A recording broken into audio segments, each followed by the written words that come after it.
let's go in.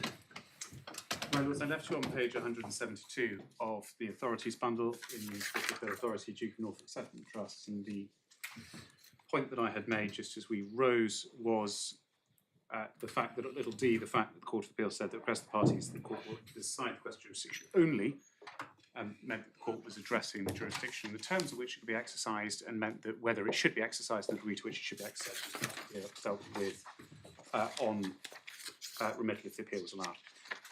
As I did with the decision below, I'm just going to very quickly trot through the case just to show all the principal authorities have made reference to. So at the top of 173, again, you'll see Marshall and Holloway.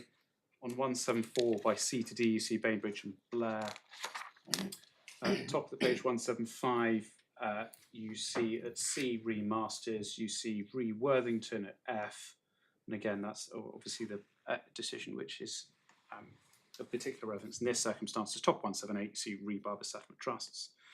And at F and G, the court sets out the conclusions that Mr. Justice Walton reached. And these conclusions are taken directly from the previous decision that I took you to.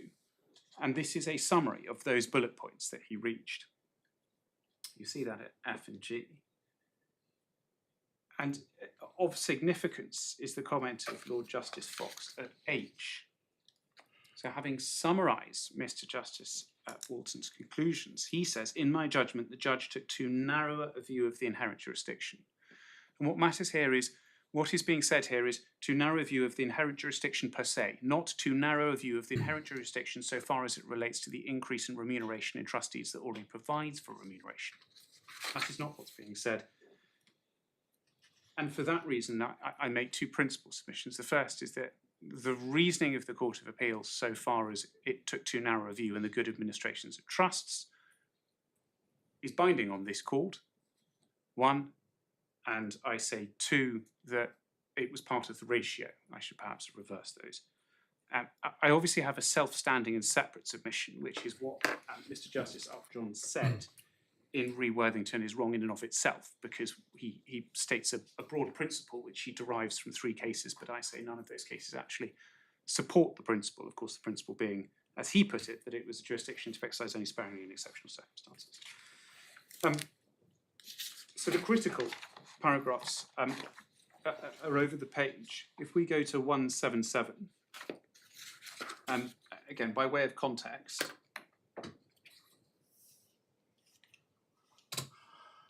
paragraph B, Lord Justice Fox makes the point about inherent jurisdiction, and it can be there so far as a trustee can be remunerated. At E on 177, he asked himself rhetorically, well, if the inherent jurisdiction allows the authorisations of payment, why shouldn't it go further and allow an increase? He then goes on to address two reasons which are not material for these purposes. Over the page at 178, you see at F, he deals with the second objection. Again, it's not relevant for these purposes, and the critical paragraphs come at 179. And it starts at G. Having dealt with the two objections which are not relevant for these purposes, at G to H, there remains a question whether upon principle and authority we can properly infer that the jurisdiction exists. The principle seems to be the court's jurisdiction as it has upon the point of a trustee to authorise remuneration, though no such power exists. The trust instrument has no logical reason the court should not have power to increase remuneration given in the trust instrument. In many cases, the latter may involve smaller interference for reasons of trust than the former. Further, the law is not stopped short of authorising remuneration to a trustee only if he seeks authority at the time when he accepts the trust, and out at the top of 180. B. Second paragraph, I appreciate the ambit of the court's inherent jurisdiction in any sphere may for historical reasons be irrational and the logical extension not necessarily permissible. But I think this is the basis of jurisdiction that one has to consider. The basis, in my view, in relation to trustees' remuneration is a good administration of trusts. And that phrase is clearly, in my submission, referable to the basis of the inherent jurisdiction. It's not just the basis of the inherent jurisdiction so far as increasing remuneration of trustees that provide for it. It is not simply the basis of the inherent jurisdiction in approving or authorising remuneration where the trustee is silent on it. It is the basis of the inherent jurisdiction per se. It is the good administration of trusts. He's deciding the issue as to whether the court has the power to increase remuneration. That's what he says at 179H. And he makes the point that, well, it must be logical if you've got the power to award it in the first place, you must have the power to increase it. I entirely agree with that, my lord, but the critical point when it... I mean, judges try and limit themselves to the point in issue. Indeed, but the rationale, the reasoning that's provided for why this logical extension is justifiable is set out in my submission at B and C on 180, where his lordship states the basis, in my view, in relation to a trustee's remuneration is the good administration of trust. That being And so, then the that's next the rationale. sentence talks about increasing remuneration. The very next sentence. I think it's hard, isn't it, to say that that's dealing with the wider point when he's particularly focused it down at 179H, don't you think? My lord, with respect, I disagree. Perhaps I can illustrate why I say as much with reference to G and H at 180. I conclude that the court has an inherent jurisdiction to authorise the payment of remuneration of trustees, and that jurisdiction extends to increasing the remuneration authorised by the trust instrument. In exercising that jurisdiction, he's talking about one unitary jurisdiction here rather than two. The court has to balance two influences which sometimes in conflict. The first is that the office of trustee is gratuitous. The court will accordingly be careful to protect the interests of beneficiaries against by trustees. Second is that it is of great importance to beneficiaries that trust should be well administered. If therefore the court concludes have regard to the nature of the trust and the experience and skill of particular trustees, the amounts it seeks to be charged when compared to their trustees might require to be for their services. Well, the second case, in the interest of beneficiaries to increase remuneration, the court may properly do so. So what is clearly stated in my submission at the bottom of that paragraph is he is talking about one jurisdiction, rather than suggesting that there is a separate basis for increasing remuneration over the basis for authorising remuneration.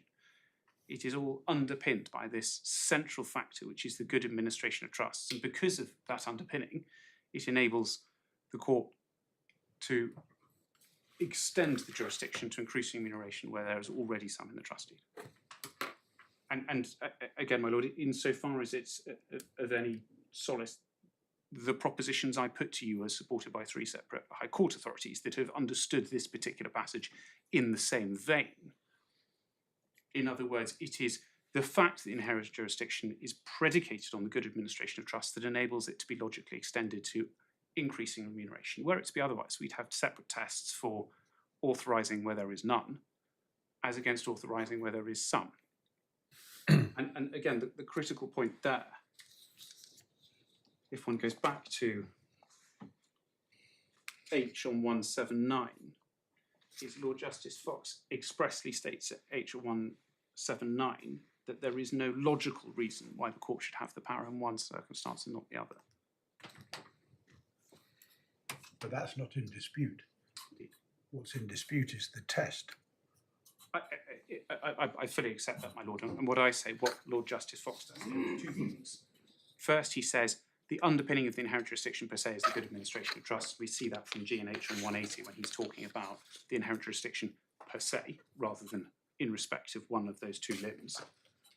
And the other is I say that that's a necessary part of his reasoning, the effect of which is that his observation is actually part of the binding ratio of that decision.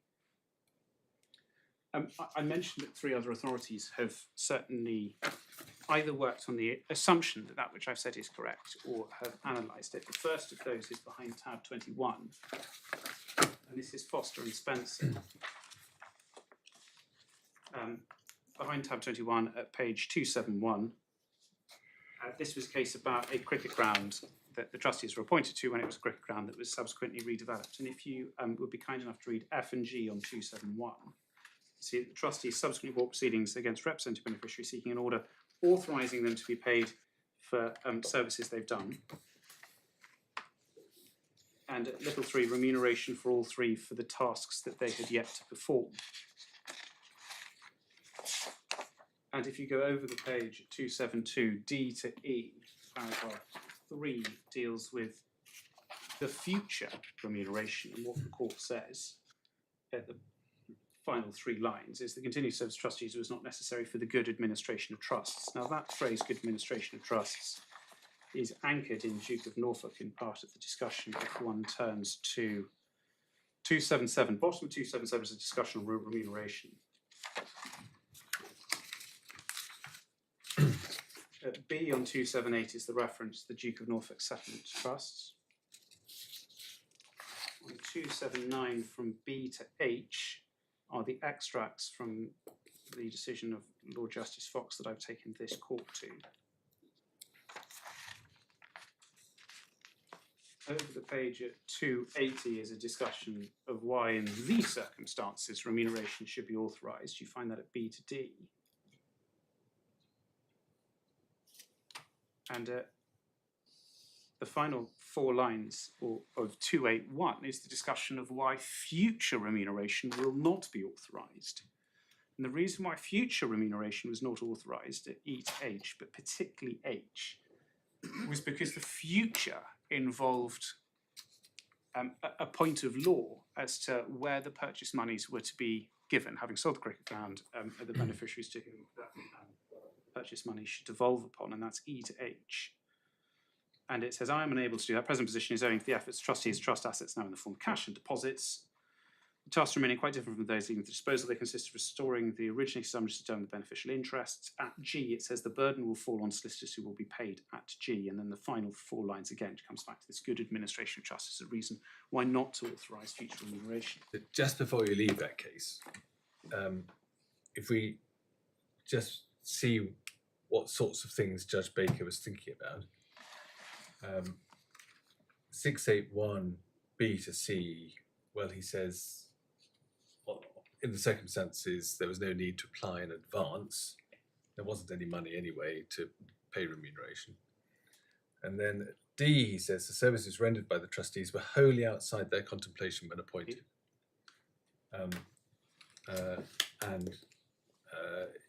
Going on to thinking about the future remuneration, he says, well, there, the burden's going to be on the solicitors and they're going to be paid.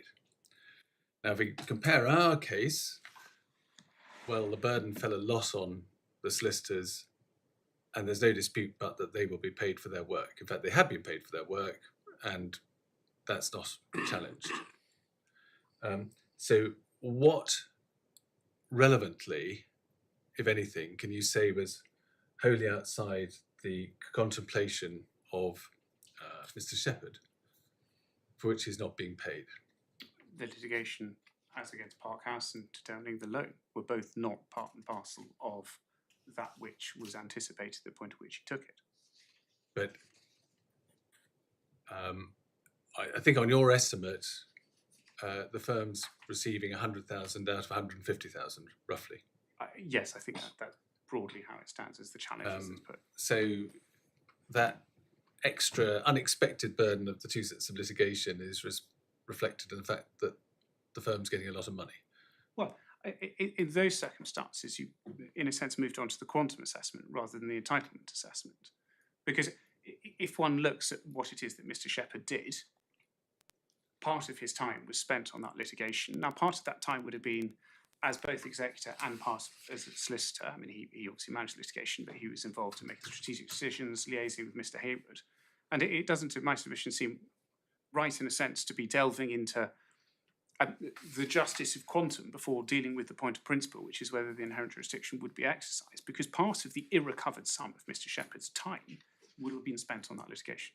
So just coming back then, I mean, there's authorization is given here in respect of past work. Indeed. And in explaining why he's doing that, Judge Baker says, well, it's wholly outside the contemplation. Now, is that something that you would say was consistent with the Duke of Norfolk approach? Well, we have to look at good administration, but we have to bear in mind the trade-off between the two things. And so for the balance to come down in favour of authorisation, there has to be something exceptional, like wholly outside the contemplation. My Lord, with respect, no, because 1, this authority is not setting the test. 2, if one reads B and C, one of the relevant factors is an unjust enrichment at the expense of the trustees. And 3, because Perotti and Watson, which is the case I'm going to come to, sets another set of factual circumstances which is much more akin to ours. Now, I fully concede that this was events that were wholly outside their contemplation, but this is not setting the test. This is simply applying the facts to the good administration. And one of the relevant facts in this case was that it was wholly outside their contemplation, as was the unjust enrichment. But just going back, I mean, I follow your point, going back to the Duke of Norfolk, that the test is said, well, the underlying principle is good administration. But we find Lord Justice Fox saying, well, what that means is you have to trade off the two things. The need for the trust to be well administered and the need to recognise that the office is gratuitous. Now, does that mean in practice, as you undertake the trade-off, it's not good enough to say, well, it's a good thing for there to be a paid executor. There has to be something out of the ordinary. Insofar as out of the ordinary sets a tariff above the good administration of the trust, then I respectively disagree. But for the purposes of this appeal, and again, I don't want it to sound like I'm ducking the question, my lord, I don't think I need to go that far, because if we're talking about only sparing and in exceptional circumstances, if that elevates the test above the good administration of trust, then it's inconsistent with the Court of Appeal authority. So I don't demur from the proposition that the good administration of trusts involves an evaluation of that which was being done, an evaluation of that when compared to that which was expected at the point. Now, of course, we know here that everybody expected the defendant firm to be paid. No one expected the defendant firm to be free. So when Lord Justice Fox is talking about the gratuitous nature of the office, and we're talking about things that are wholly outside the expectation, everybody, and I emphasise this includes Mr. Hayward, who was the deceased sister, who is still the executor, expected the defendant to be paid. And so when we talk about the gratuitous nature of the office, and the beneficiaries knew that we were going to be paid, the beneficiaries sat taking the benefit of 7 years, and again, it's important that this case makes express reference to the unjust enrichment of the beneficiaries by reason of the time of the trustees. All of those are factors that come into the broad question of whether it is within the good administration of the trust to authorise the remuneration. Of course, this is a case on its particular facts, but I don't think that this case is setting for a moment this idea that it has to be outside the contemplation for there to be authorisation. But even in my event, not only do we have litigation that's outside the contemplation, but also everybody contemplated that they would be paid. And that's everyone who's material. And for these purposes, Mr. Smythe is not material, given that he was blissfully unaware of these events per se. And so that, in and of itself, brings me, I say, within that zone. Perotti and Watson is the next case, which is behind tab 20. And again, I'm going to deal with this relatively quickly. This was a decision of Mr. Justice Neuberger. And in my respectful submission, the parallels are stark here. If one goes to page 259,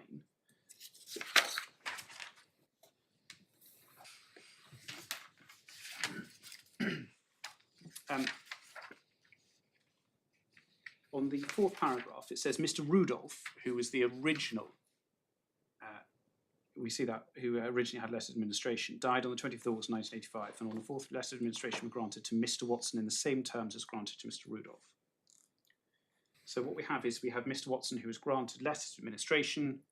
It was drafted by his firm, but did not include a provision that went to remuneration. Paragraph below. The administration of the estate was not at all straightforward. First, there was unexpected features. In particular, it turned out the deceased had £700,000 in a Swiss bank account. And secondly, from 1984 onward, one of the deceased nephews and one of his residuary beneficiaries, Mr. Andrew Perotti, took particularly aggressive stand, indeed unreasonable attitude in many respects in the administration of the estate. So, again, the parallels are stark. Mr. Perotti was one of the worst who's been missing person in the Chancery Division was in the county for quite a long time. I will make the submission, Speak but from bitter experience. no, I loathe to think that the name Perotti might be bringing up memories that are best left buried in the judicial brain, but for these purposes, I'm going to ask you to go to the second paragraph on 260. Mr. Rudolph was not entitled to charge for the estate because there was no charging clause. And on the third paragraph, Mr. Justice Neuberger sets out three questions. Jurisdiction, should you exercise it? And if so, in what amount? The question of jurisdiction he deals with because it was never meaningfully in dispute given the cases that I won't take you to. But at 262, second paragraph, he sets out the Duke of Norfolk and that deals with the jurisdiction. But he comes to the question of exercise on 263. Should I exercise my discretion? At first instance in Norfolk, Walton J said that the power to allow an executive administrator or any other trustees charged for services should be exercised sparingly on the ground that it was wholly exceptional jurisdiction. This appears to have reflected the accepted view at the time. See, for example, Re Worthington. where at 58 the report, Upjohn J said much the same thing in similar words. However, the Court of Appeal in Norfolk took a different view and said, in Norfolk took a different view and said that he took a too narrow view of inherent jurisdiction, and then sets out the two provisions of Lord Justice Fox's commentary in the Court of Appeal. He then applies those to this specific case. And at the bottom of 263, he talks about factors in favour of exercising the jurisdiction. We've got £700,000 in Switzerland.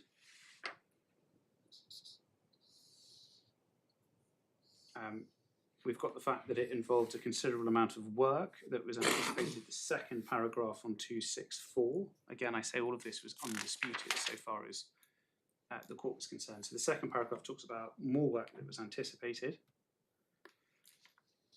If you go down the page on 264, you see thirdly, a lot of work was done. Beneath thirdly, to deprive Mr. Watson and Mr. Rudolph of any charge would have been harsh insofar as they were valid. There's obviously a powerful argument for saying it should be reflected in a reduction rather than depriving them of anything at all. And then he goes to the factors exercising against discretion. For the second paragraph, I'm just going to make one very short point, which was the Trustee Act did not apply here. So where Mr. Justice Neuberger says that the fact that there's no charging clause militates against it, I'm going to go to Lewin to show that actually that proposition doesn't apply in the Trustee Act world. It just didn't apply here because the deceased had died before the statute had come in, so to speak. And the next conclusion that he comes to, as he brings us all together, is at 268.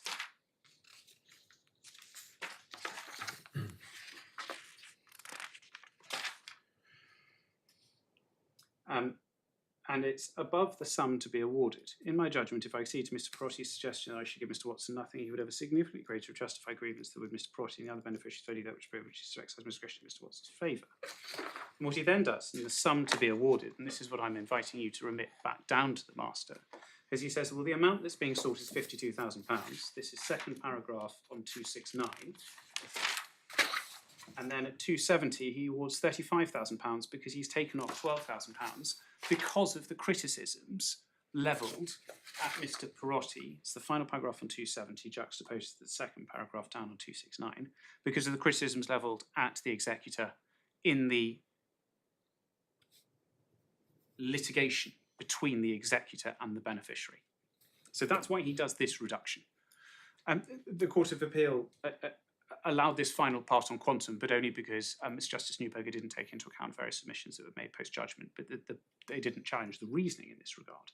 So £52,000 sought, and he made a reduction because Mr. Watson himself had made mistakes in the actual course of the administration of the estate.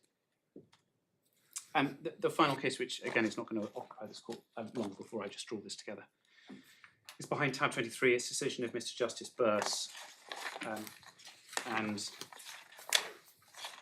this is with respect to the Portland estate, and it's just paragraphs 51, 52 at 303. And these are trustees who are seeking a modification of their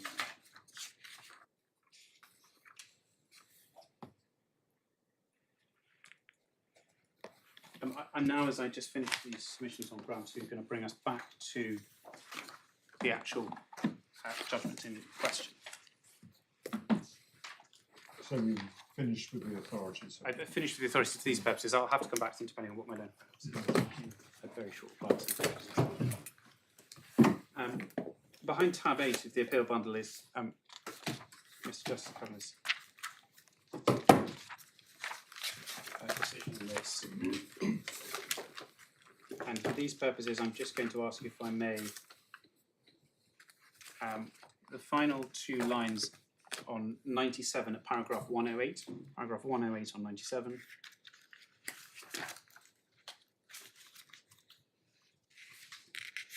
And this is his discussion as to why this jurisdiction is exercised sparingly and only in exceptional circumstances. Sorry, which paragraph of the... Sorry, the discussion starts at 108.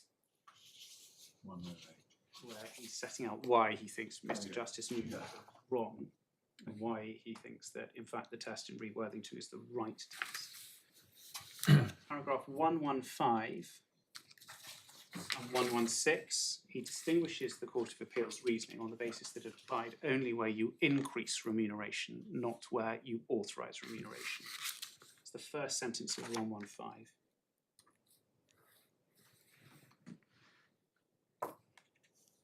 And says the same at paragraph 127 on 100. Court of Appeal was solely concerned with the question whether the inherent jurisdiction applied to all cases in which there was a provision for trustee remuneration in the trustee. So that was his basis for distinguishing. Over the page, having distinguished the Court of Appeal, he then addresses which of the High Court authorities to prefer. You've got Brealey and Wilson, you've got Foster and Spencer, I've taken two, and then of course you've got the Reed-Worthington decision. 136, he sets out why it is that he is preferring Upjohn over Newberger and HHJ Paul Baker as a deputy HCJ. And for these purposes, and I'm going to leave it to my learner friend to go to Guinness and Saunders because it's his authority, he says the most important factor, and this is at the bottom of 102, is the House of Lords and Guinness and Saunders, and my principal submission, which I'll come back to in reply if I need to, is simply that Guinness and Saunders is just not on point whatsoever. Not a single one of the authorities I've taken you to was taken, the House of Lords were taken to in Guinness and Saunders. Guinness and Saunders is all about directors' remuneration and how that sits with various Companies Act provisions and whether there is an ability to seek a quantum merit basis for a claim. So none of these authorities were put before the House of Lords. So all they did was make, in a sense, a passing comment to what they describe as Phillips and Boardman, which is the same inherent They're jurisdiction. exercising the same jurisdiction, though, aren't they? I mean, it's a different context, I accept, but I mean, what they're doing in Phipps and Boardman and the company cases is to use their inherent jurisdiction to award a fiduciary some sort of compensation for the work that the fiduciary has carried out. I agree, but in Guinness and Saunders, which is what Mr. Justice Cavanagh, I mean, I agree Boardman and Phillips is the same jurisdiction. Yeah. But in Guinness and Saunders, the inherent jurisdiction was but a bit part of the discussion before the House of Lords, and not a single case was cited apart from Boardman. And all that Lord Gough said, which you'll see at 102, is he simply recites the decision of Mr. Justice Wilberforce and Boardman and says, well, in these circumstances where there are various contraventions to articles of the Companies Act that was then enforced. I don't know if it's going to assist perhaps if I go there. I'm very conscious of taking up my own friend's time, but I'll just do it briefly. I think it's saying there is that any exercise of the inherent jurisdiction has to be consistent with the mischief, with the prevention of the mischief for which the rule exists, and with any other relevant circumstances, which in the case of a company is obviously quite irrelevant, is what the articles provide. But my lord, I agree. I mean, I think the short answer is Guinness and Saunders doesn't really progress the discussion to any material degree, because I don't think it changes the law. I don't think it makes any new law. It is simply the inherent jurisdiction, inverted commas, applied in the context of Companies Act, which is obviously a world away from where we are. Not that I kind of dismiss it, but ultimately I'm saying Guinness and Saunders doesn't actually progress the particular analysis of the case law in any material extent, because there's no question of law. And that's why the Norfolk case and the rest of them haven't actually been referred to before the House of Lords, because obviously one of the critical factors there was whether it was in contravention of the articles in those circumstances for a director to authorise themselves to remunerate through committee rather than actually doing it through, I think it was company resolution. But again, I might come to that in reply if I need to, if I may. Moving back to the judgment, having concluded that it was the exceptionality test, and I'll say that if the court's with me that it's the good administration of trust test, then obviously the question needs to be decided anew in a sense. So I only need to worry about Master Rowley's judgment and venturing into exercise of discretion if you're against me on the good administration of trust test. So having concluded that it was the exceptionality test, the judge then, paragraph 139, addresses the decision of Master Rowley, And in the middle of 139, he cites the fundamental problem. 139 and 103. The fundamental problem facing the defendant was that it had not provided the court with any sufficient evidence upon which to found the exercise of the inherent jurisdiction. And again, I will make very good submissions of why I say respectfully that is wrong. At 147 at 105,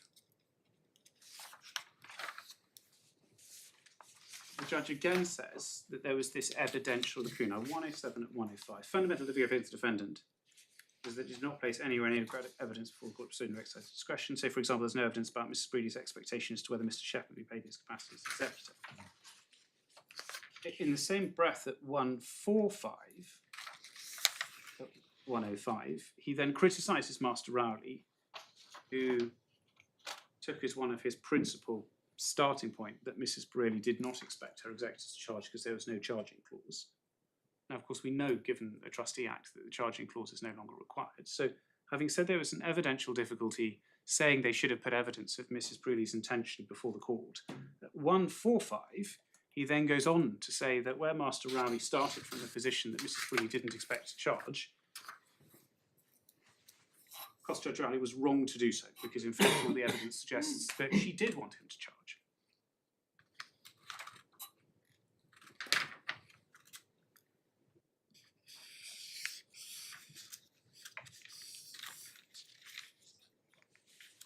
And then he goes on to say, paragraph 149, the feeling unfair point.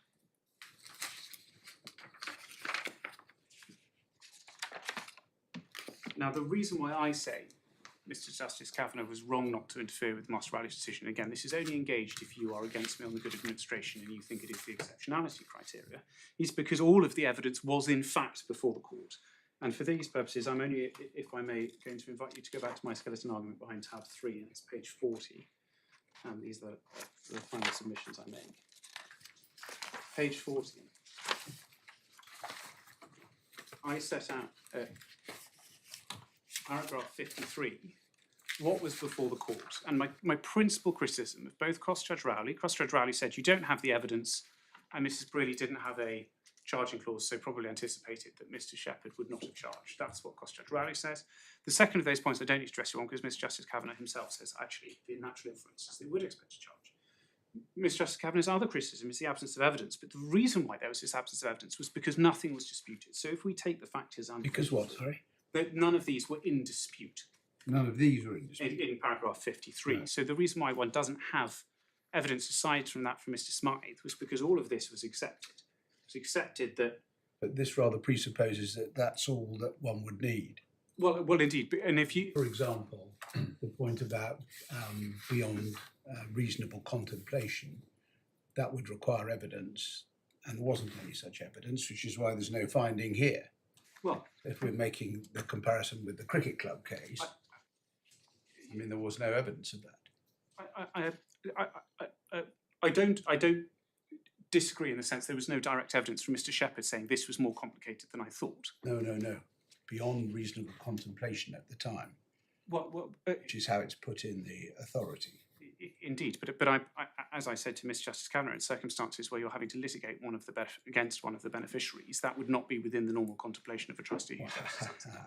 You can't submit that. Well, it's quite clear. It's quite clear reading this that that the potential for that was inherent.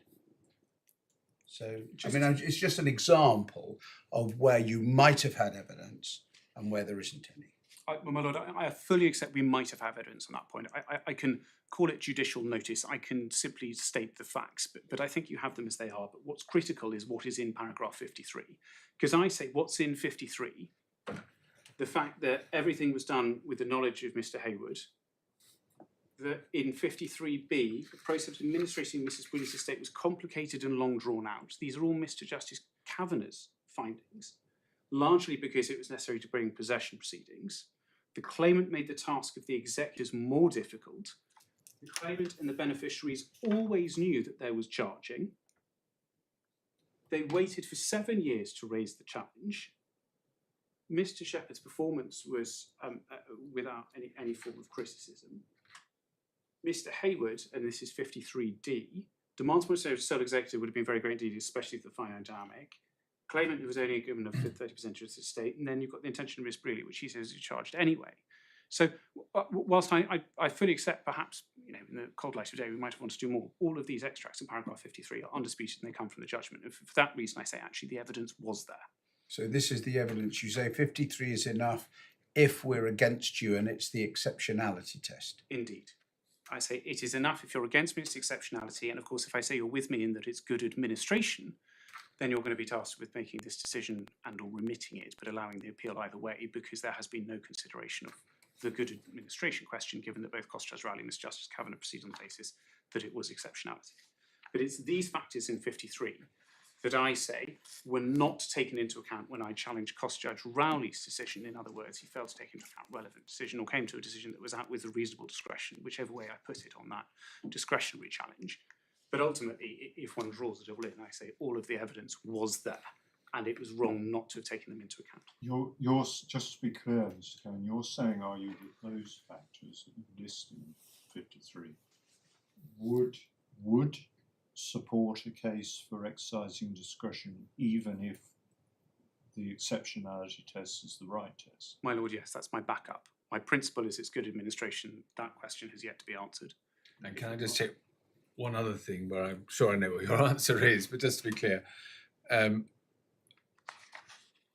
mean, we've touched on this before, there is on the face of it no benefit to the administration of the estate for the future in sanctioning payment of Mr. Shepherd for what he's done in the past. Now, plainly we can see on the authorities there have been occasions when there has been retrospective sanction. Is it your position that the fact that this is arising after the event is of any significance or of no significance at all? It's not just that it is significant in the sense that Lewin expressly states that many executors will want to, and I'll take you to it, will want to wait until the service has been rendered so they can prove to the court its value. So perhaps if I can just very quickly take you to that. And this will be my final work. So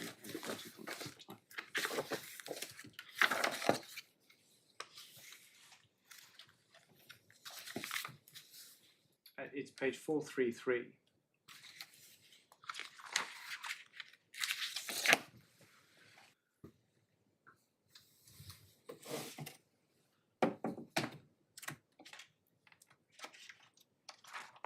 If I could just ask you to read 20049, 20049, 433 has both tests within it, for better or worse.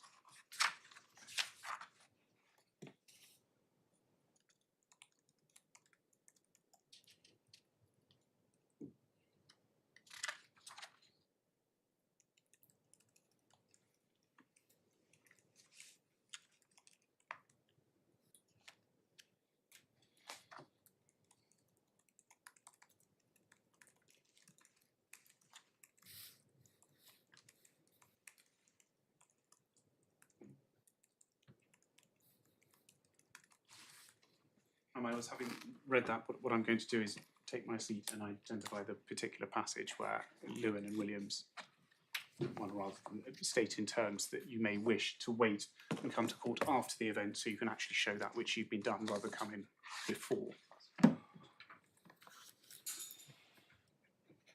And my lords, I'm very conscious of time that those are my submissions. I will only beg 5 minutes of you at most at the end because I'm conscious that I've overstayed my welcome. Thank you very much. Ms. Williams. I'm grateful to my learned friend for the clarity of his submissions. My lord, what I propose to do, if I may, is this. First, to deal with an issue that arose near the outset of this hearing, when the distinction between costs incurred as an executor and costs incurred administering the estate was raised. But I'll deal with that briefly because the point was, if I may say correctly, made that strictly doesn't impact on the decision before the court today. And then, rather predictably, I intend to go through section 29 and then deal with inherent jurisdiction. No, it does impact on this last question, I think, in truth. I mean, it's a problem because if, for example, the proper view about the bills, bearing in mind your client's concession about administration, is that it's actually a considerably less sum than £150,000 that's in dispute, then I think that does necessarily impact on the question of whether the court would think it appropriate to exercise its inherent jurisdiction, having regard to how much the Mr. Cohen's clients can legitimately claim and obtain payment from the estate. Well, it is partly with that in mind that I have to say that part of what my learned friend said this morning on the subject surprised me. The issue. Well, what's the basis for your concession that administration is okay but executorship isn't?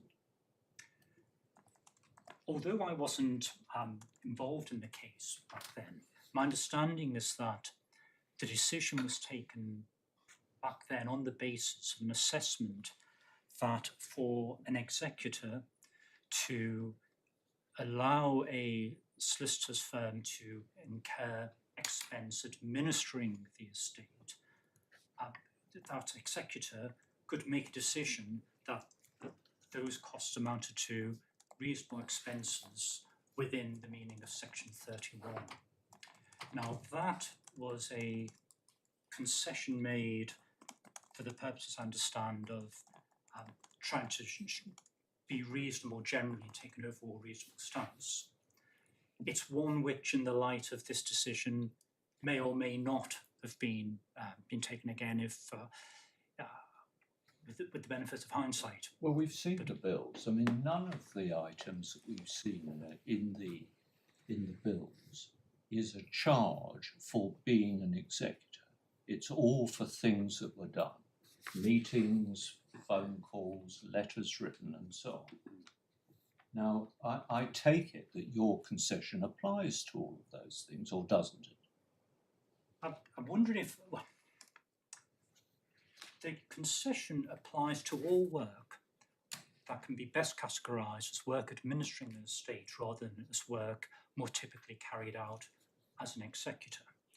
Where matters become tricky. Well, what does an executor do that doesn't involve administering the estate? Well, I'll answer that in two parts, if I may. Ordinarily, one might well expect examples of being an executor, as opposed to merely administering the estate, to involve finding the will, setting up the file, advertising the death, placing Section 27 advertisement, liaising with banks, carrying out valuations, being involved with disputes, exercising discretion, making decisions as to whether to sue for various debts or possession, being involved with inheritance tax. Those are all administration. No, I'm suggesting, my lord, that in the main, those decisions, especially where they involve any form of independent decision making, will be the acts of an executor.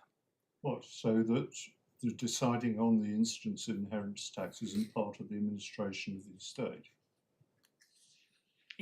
Insofar as there is a decision to be made that involves the application of expertise, it would appear to be the work of an executor.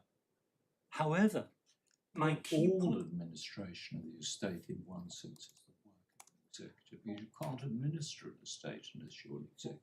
My lord, I wonder if I can go to my main point. I think your lordship will see where the problem lies here. And the problem arises, as can be seen, in paragraph 5 of Master Rowley's judgment, page 157 of the appeal bundle.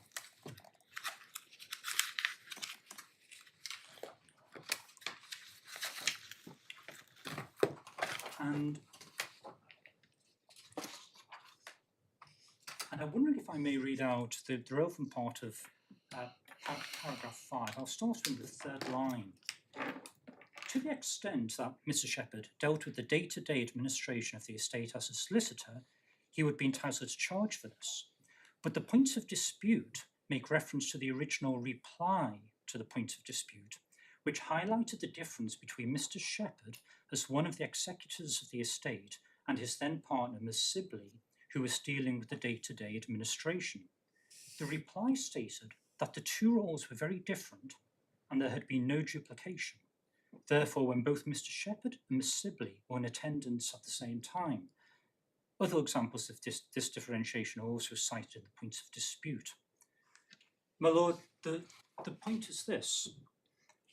What happened in this case was that within the points of dispute, the claimant raised a point on quantification to the effect that there was duplication in terms of the work being carried out by Mr. Shepherd on the one hand and Miss Sibley on the other. It was the defendant who raised the point that actually there's a distinction here between the work being carried out as executor and that being carried out as administrator, even to the extent that there were different people dealing with each. So while I fully take on board your lordship's point that one might view the distinction as having some artificiality, this is a distinction that has been created by the defendant.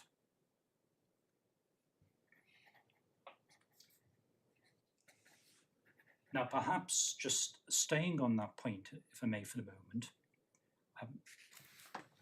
Judge Rowley continued in paragraph, I think it's 43. So this is the final paragraph of his judgment at page 163. Have we, just before you go on, if we got, not asking you to take us to it, but have we got those pleadings somewhere in the bundle? No. The nearest we have, my lord, are the amended points of dispute that then refer to the issue, and that's the document at page 164. Well, do we, presumably you and Mr. Cohen, or your solicitors, have got them? I don't. They might well be in the courtroom somewhere. But they can be provided to us. I'm sure they can. But it's just be helpful to actually understand what the judge is talking about. Certainly.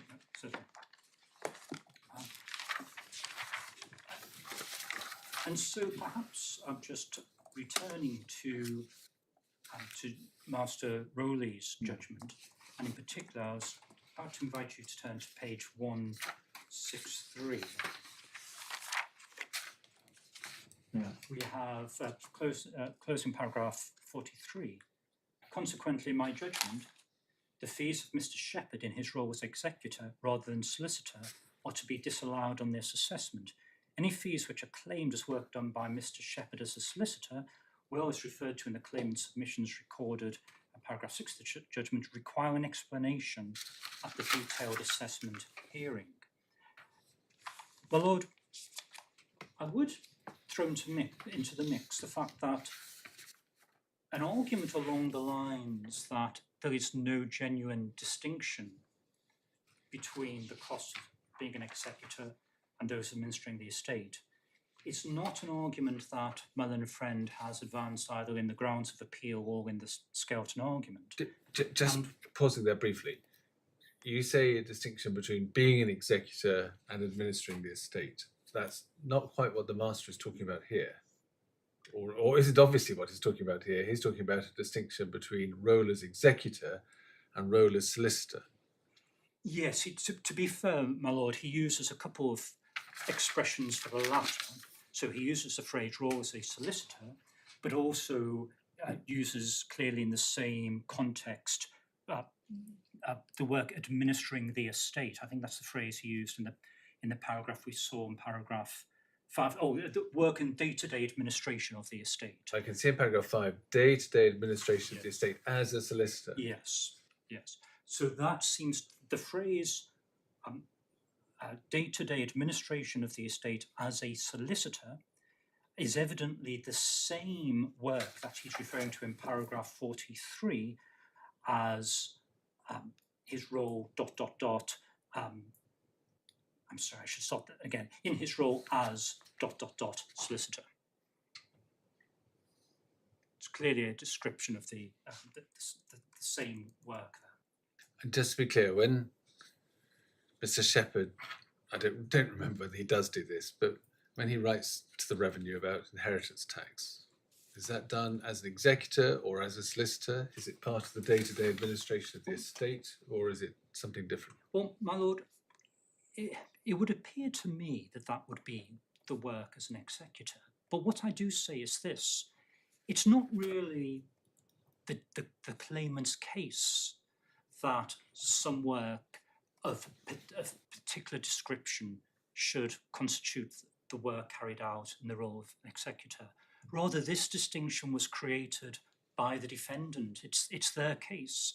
And no doubt on detailed assessment, they, as required in paragraph 43 of Judge Rowley's judgment, will be the ones having to explain it. And I do follow how you put it, but just before you move on to your next bit, going back to what you were saying a moment earlier about how this distinction played out, I think I wrote down that part of the role of the executor was deciding whether or not to sue.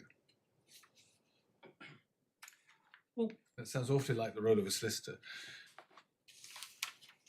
Yes, again, yeah, I don't wish to repeat myself too much. It's not my case, but there would seem to be a distinction between carrying out what I'll loosely call the more mundane tasks of administering an estate and those that involve maybe giving instructions to counsel and making executive decisions, including the exercise of discretion. And so decisions about embarking on litigation would appear to fall within the latter.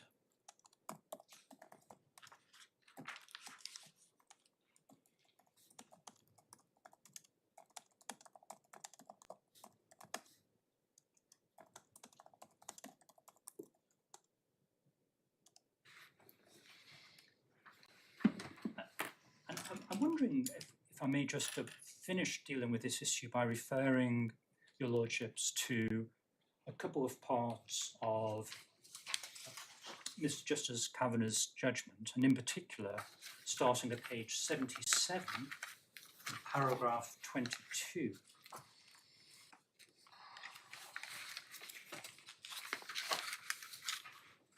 Now, I mentioned earlier that some of what my learned friend on this issue had said surprised me.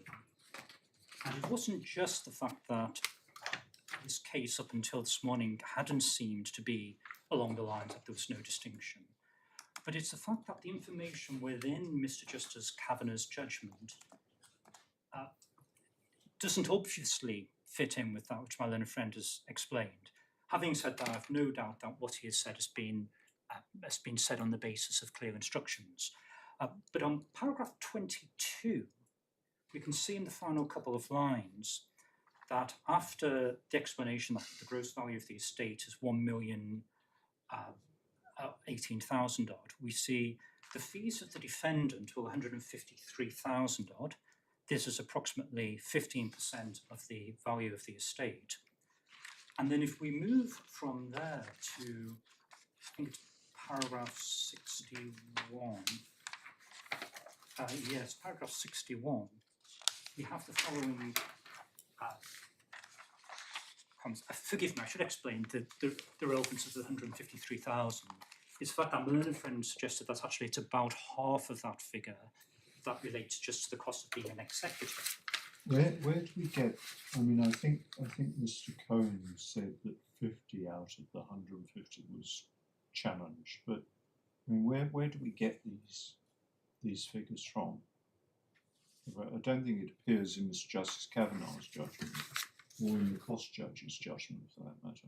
Well, my lord, we get the following information from page 161, and I think it's paragraph 30. So this was the decision of Master Rowley in November 2021, page 161, paragraph 30. Yeah. And we've already seen that the sum in question is 153,000. And we have here second line. The main reason was because the majority of the fees claimed, I was told 70%, relate to fees charged by Mr. Shepherd as executor. So that was my reason for being a little surprised at the figure of 75,000, which was mentioned earlier this morning. 70,000 of 153,000 is a touch over 100,000. I mean, that part is just a matter of arithmetic, presumably. It's a matter of going through the bill, tossing up all the bits that are said to relate to Mr. Shepherd. Indeed. I'm wondering if I may just take you to the second part of Mr. Justice Cavanagh's judgment that I was just about to mention. So this is back to page 86, paragraph 61.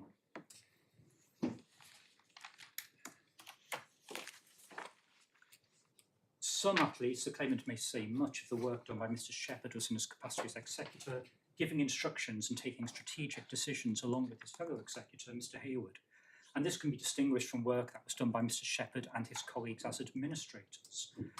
I do not understand it to be seriously in dispute that a distinction can be drawn between work that is done by a professional solicitor executor, co-executor, and co-administrator. In any event, it is clear in my judgment that there is such a distinction. The Law Society recognises such a distinction in its practice note of 3rd of September 2020, titled Appointment of a Professional Executor. The practice note states, it should be clear whether the amount quoted is for the work involved in administering the estate, or whether it is simply the fee for acting as executor and supervising others doing the necessary work. However, it may well be that it's sometimes difficult to identify whether a particular piece of work is done by executor or administrator, and that is not a matter for this judgment. This is a matter that will have to be addressed in the next stage of the detailed assessment hearing if I dismiss the appeal. So your lordships will appreciate that what I say is that insofar as there is difficulty distinguishing between the two, that's a problem for the defendant to resolve within the detailed assessment. I'm afraid I simply don't see that at all. If you look at page 164, which is your points of claim and the burden is on your points of dispute, sorry, and the burden is on you. Your plea is that Mr. Shepherd is not entitled to charge for acting in his capacity as an executor. It is accepted. And insofar as Mr. Shepherd conducted the day-to-day administration of the estate, he is entitled to charge for this. No mention of solicitor, just conducting the day-to-day administration. So your clients are going to have to demonstrate which falls which side of the line. Although I suspect that I personally won't be involved at that stage, I expect that what will happen will be that those acting for the claimant will say the defendant has raised the point that there's a clear distinction between the two, and the defendant raised that point when responding to an allegation that there was a duplication of costs. So the defendant has raised that point. Let's see if the evidence bears that out. I think that's what the claimant's case will be. And at that point, we can see what exactly the defendant was saying and whether they can support it. And that will no doubt then inform the issue as to whether the claimant can substantiate their argument advanced on page 164 of the bundle. And at any rate, just in terms of understanding what the scope of this appeal is, or perhaps we're not understanding the scope of the appeal, but how it might matter, we are concerned with a subset of the fees charged from Mr. Shepherd's time. Yes, it certainly appears that way, yes. Mr. Cohen suggests the total amount is 75,000 odd. You say, well, it might be different. But somebody, presumably it would be the master, would have to work out how much of that time is attributable to being an executor in a strict sense as opposed to administering the estate. Yes. Sounds as though it might not be very much at all.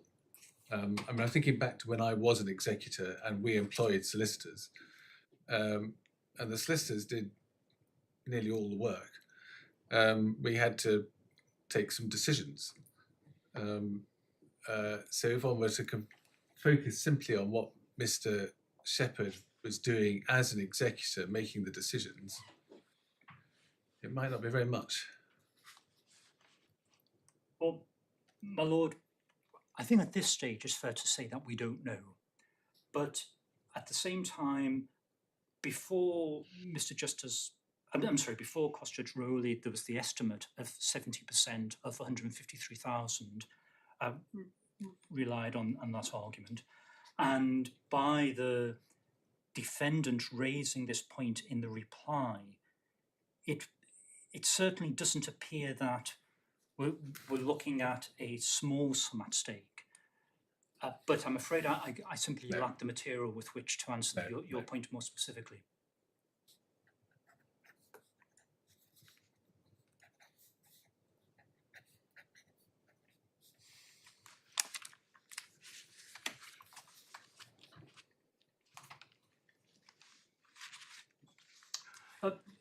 My lord, I propose to move on to section 29. And I won't be taking you through the skeleton argument that's been lodged on behalf of the respondents, but I will try to pick up on the key points, in particular those raised by my learned friend. My learned friend, within his skeleton argument, uses the word absurdity to describe what he says are the practical difficulties that arise if the court were to accept the respondent's construction of section 29. And I will take your lordships again to section 29 in a few moments, but it would seem to me that my learned friend's argument at its highest might go something like this. One could imagine a scenario in which a will appoints, say, 3 partners of a firm. The deceased dies on, let's say, the 1st of January, and on the 2nd of January, one of those 3 partners leaves the firm on bad terms. So in that situation, my learned friend actually uses a phrase, I think he calls it practically impossible for the purpose behind section 29 to be achieved. I say that in reality, in that scenario, which is my attempt to steelman my learned friend's submission, what the 2 remaining partners would no doubt try to do in the first instance, well, they might well try to persuade the departing partner to renounce, but of course, if he's left on bad terms, that might not be possible. But the remaining partners, of course, they can reach an agreement with the beneficiaries under which they are to be paid. They can apply to the court for an order by way of inherent jurisdiction, and they can accompany that application with evidence. And of course, the real solution would have been to have made sure that in the first place the will had a charging clause. Of course, my learned friend's argument starts to look stronger if an agreement under section 29 can be retrospective, because in that scenario there might well have already been work carried out beforehand. Even then, I submit it's not a strong argument, but certainly it starts to have legs at that point. But as I hope to show in a few moments, all indications are to the effect that section 29 agreement cannot be one that has retrospective effect. My learned friend, though, moves on from that point when dealing with absurdity by saying this. And again, this is within his skeleton argument as opposed to what he said today. Sorry, I'm not sure I'm keeping up. So why does the argument look stronger if an agreement can be retrospective? Because in that scenario, the work could be carried out and then the parties could, then the executors might suddenly think, gosh, we haven't received any form of authorization for the work we've already done. Let's now try to get authorization. And at that point, they might run into difficulties. for instance, at that point, if they were to try to trace the partner who had resigned, and that person refuses, then straight away that cuts off one avenue of remuneration after they've already carried out some work. Yes, I see.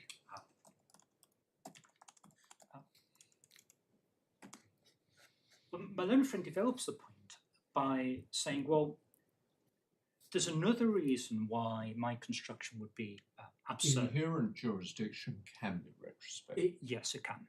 There's no doubt about that. No doubt about that. So my learned friend says, well, there's another reason why my construction would be absurd, and it's this. A non-intermeddling executor, if a non-intermeddling executor were to fall within the definition of trustee in section 29, it would follow that he or she would fall within the definition of trustee within the Act generally, and therefore we'd have the scenario of a non-intermeddling executor owing duties of care under the 2000 Act. That's what my learned friend Skeleton Argument says. It is what the Skeleton Argument said. I don't think it was developed this morning at all. It wasn't. Well, perhaps if I may briefly deal Yes. with the point, because it will hopefully be of some assistance. Just a minute, what duties of care are you talking about? Well, it's my learned friend's argument, but what he suggests is that the duties of care imposed by the Act generally would therefore be owed by a non-intermeddling trustee. Yeah. And I think his point is that it would be difficult for a trustee who is inactive to comply with any such duties of care. And my response is actually quite simple and quite hopefully briefly stated. If I may invite your lordships to turn to the extracts of the Act within the papers, and in particular, therefore, to turn to page 373. So we're on section 29, are we? No, this is back to section 1. Sorry, which page? Section 373 of the authorities bundle.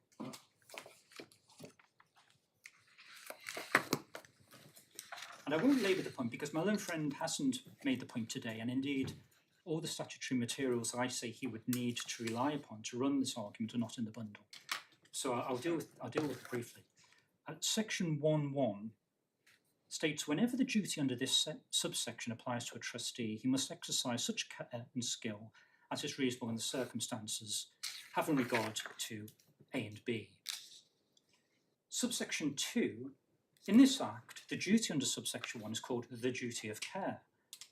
Now the next question is, well, when does that duty of care arise? And that's answered over the page. Section 2, application of duty of care. Schedule 1 makes provision about when the duty of care applies to the trustee. Now, unfortunately, we don't have Section 1 in Schedule 1 in the bundle, but it will be hopefully not contentious when I make the point that what Schedule 1 does is to list a series of activities that a trustee might be engaged in, buying properties or investing in shares or employing agents and the like. And so the effect of Section 2 is that a trustee who is involved in those activities owes the duty of care under Section 1. The reason why my learned friend's point isn't a good one is because, of course, a non-intermeddling executor would not be involved in those activities.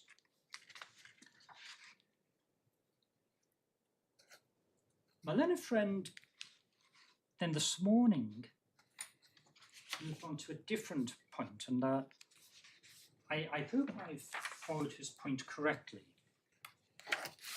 He advanced an argument that went like this. There is law to the effect, 19th century law to the effect, that a trustee who is not intermeddling is not a proper defendant to a claim brought against the estate. And he relied upon that to suggest that therefore such a trustee should not fall within the meaning of trustee in section 29. He used the line, you shouldn't have power to agree if you can't be liable. Now, I respectfully say, well, is not the following the case? If a trustee is not intermeddling, or in this situation, somebody who's been appointed by a will as executor hasn't yet got involved in the estate. The fact that that person then signs a Section 29 agreement, if that in itself amounts to intermeddling, then straight away my learned friend's point I respectfully say would fall down. If, however, it does not amount to intermeddling, and I will come to the question as to whether it does or not in a few moments, but if it does not amount to intermeddling, then we are in a situation where if a third party wishes to sue the estate, the non-intermeddling executor who has signed the Section 29 agreement would still not be a proper defendant. Well, I respectfully say that is immaterial to the question as to whether that person is a trustee for the meaning of Section 29. And there's no principle-based reason as to why it should have any significance. The reality is that by signing a Section 29 agreement, the trustee, or the putative trustee, is not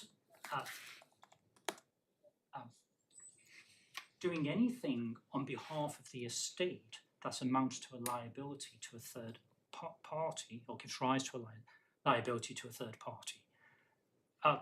Rather, if there's any liability at all arising out of signing a Section 29 agreement, it would be as between the signatory and the beneficiaries. So maybe a beneficiary could come along and say, you shouldn't have signed that agreement. But that question is wholly unrelated to the authorities that my learned friend referred the court to earlier, which are those based upon a third party suing the estate. Now, Are you moving on to another point? well, yes, it's within the grand scheme of the construction of Section 29. But Just before you leave this particular point, Yes. you said possibly somewhat dismissively that Mr. Combe was relying on 19th century authorities. Are you disputing the validity of those authorities? I was using a shorthand as a reference to Forrest and Muhammad Hajj. Now, I'm quite full of they are 19th century authorities, but possibly they're sanctified by time. Now, there is a question that my learned friend raises that deals with the following issue, namely the relevance or otherwise of the fact that an individual cannot be forced to accept probate. Now, my learned friend's skeleton argument, I respectfully say, actually misquotes the relevant paragraph of Williams and Mortimer that is relied upon. I do remind the court of the relevant passage in William Mortimer and Son. It's at page 439 and paragraph 632.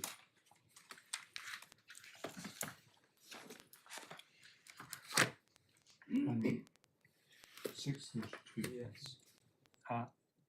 Page 439. Someone nominated as executor is free to decide whether or not to accept the office of executor as long as they have not intermeddled. And then paragraph 634, just over the page, sets out the consequences of that. So perhaps I should start at the beginning, actually. Though executors can elect whether to accept or refuse executorship, they cease to be entitled to elect if they carry out acts which amount to an administration. In such a case, they're taken to have accepted the executorship. The court must then compel the executors to prove the will, and they become responsible for the taxes, etc. And my learned friend also makes the point, it's specifically mentioned in the fourth line of the third paragraph on that page. An executor who is intermeddled cannot subsequently renounce. Now, the reason I'm reminding the court of these provisions is the following. I accept the point my learned friend makes that an executor cannot, or an individual, maybe I should say, cannot be compelled to accept office, including, of course, someone who's appointed executor under the will. The question arises, though, whether that informs the definition of trustee in section 29. And I respectfully say that the real issue here is simply that the relevance of accepting offers merely goes to the question, or primarily goes to the question, of whether one loses one's right to renounce. Now, we see paragraph 634 goes a touch beyond that, but this is a right to renounce. What the law does, there is no legal provision generally that in the eyes of a court, one does not become an executor, one does not fall within the definition of executor unless one has taken an active step to accept probate. And I'll just develop that point if I may.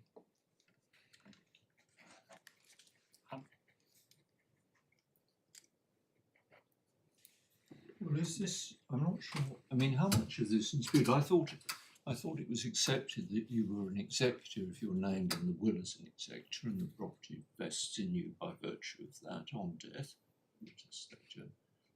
But you lose your, if you haven't done anything which could constitute intermeddling, you can still renounce at any point. But if you do intermeddle, then you're in, and you've got to prove, and you've got to administer the estate.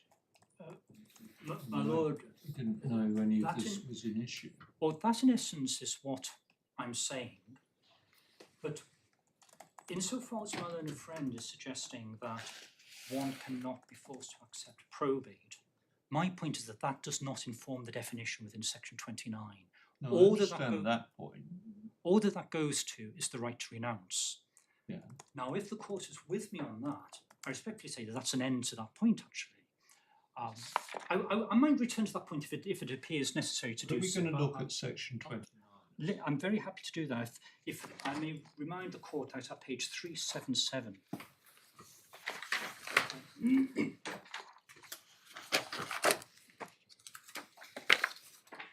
Now, I hope the court doesn't object if I use a shorthand that might make discussion around section 29 to a little easier. The introductory words to the section, subject to subsection 5, a trustee who. That reference to a trustee, I'm going to call that trustee T1, unless this finds disfavour with the court. I'm going to call the trustee who's referred to in line 1 as T1, and that trustee who acts in a professional capacity and isn't a sole trustee, etc., is entitled to receive reasonable remuneration out of the trust funds for any services that he provides to or on behalf of the trust if each other trustee, well, I'm going to call that person T2, if T2 has agreed in writing. And of course, in this case, T1 is Mr. Shepherd, and T2 is Mr. Hayward and possibly Mr. Smythe. Now, if one moves on from there for a moment to section 35, one sees a clause which strictly, it's not a definition clause, but it possibly serves a similar purpose, and it's that which my learned friend places weight on, and did so at the court below. Subsection 1. Subject to the following provisions of this section, this act applies in relation to a personal representative administering an estate according to the law as it applies to a trustee carrying out a trust for beneficiaries. Right. So what do we make of the words administering an estate according to the law? Well, my learned friend suggests that what that means is being active, administering the estate in some way. I'm going to invite the court to approach this subsection a different way.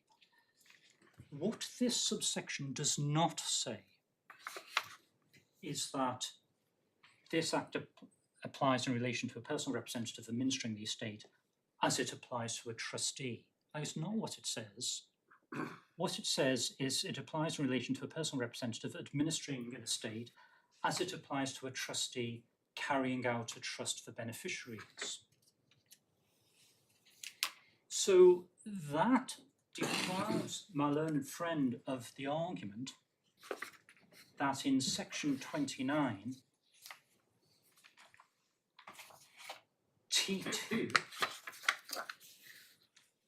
has to be a trustee, I'm sorry, in a situation where we then translate this into a probate context, that deprives my learned friend of an argument that T2 must be a personal representative who is involved in the administration of the estate, because we are not told in subsection 2 that T2 is carrying out the trusts.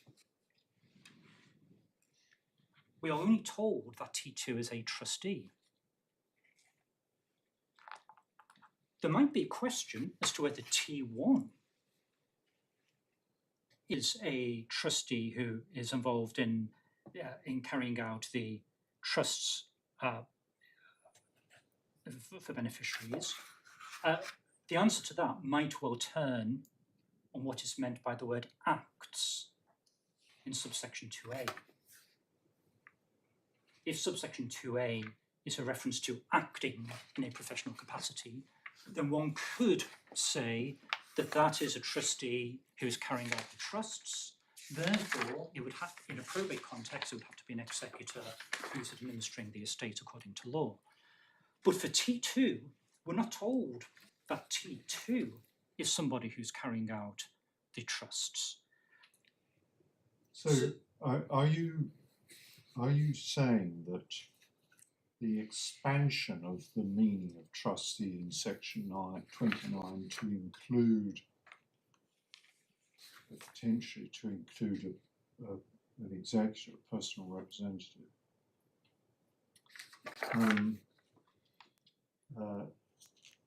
has no application that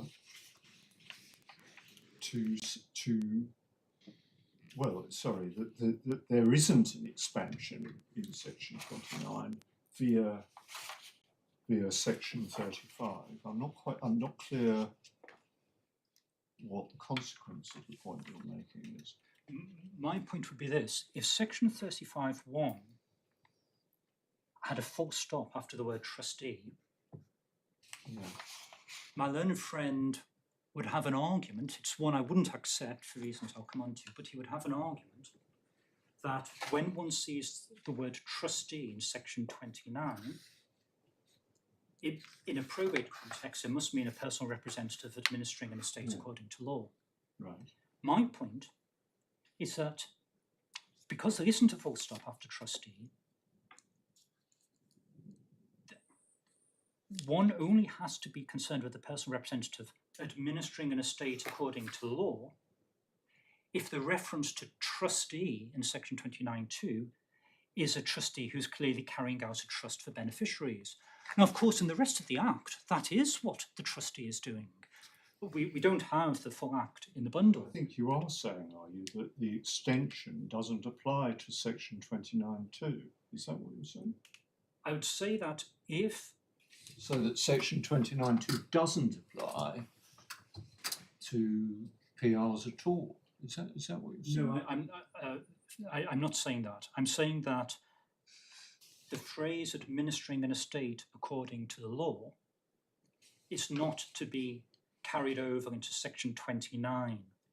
Okay. And the reason why is because there's nothing to suggest in section 29 that T2 is carrying out a trust for beneficiaries. As in actively engage in carrying out a trust for beneficiaries in the same way that the personal representative would be engaged in administering an estate according to the law. Can I just see if I've understood what you're saying?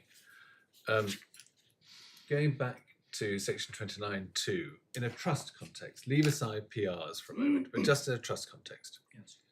you say plainly the provision is supposed to work on the basis that the trustee who wants to be paid gets agreement from all other trustees, regardless of whether in any real sense they are carrying out the trust. Indeed, as in, regardless of whether they are active or Regardless of whether they're active.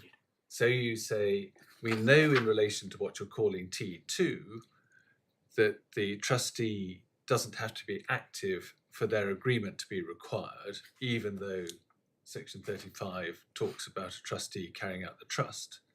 And you say, by parallel reasoning, the personal representative whose consent is or is not needed doesn't have to be active, just as the trustee doesn't have to be active. That's the argument, as I That is understand the it. argument, yes. Because there's nothing that suggests that T2 is active.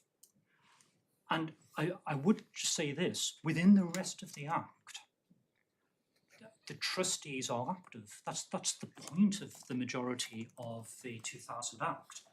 The Act concerns a whole host of activities in which trustees are involved, in other words, carrying out a trust for the beneficiaries, and it makes provisions relating to those matters.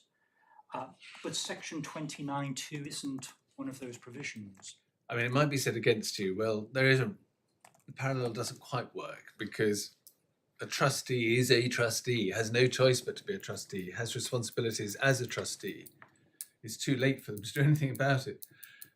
Whereas the sort of person that Mr.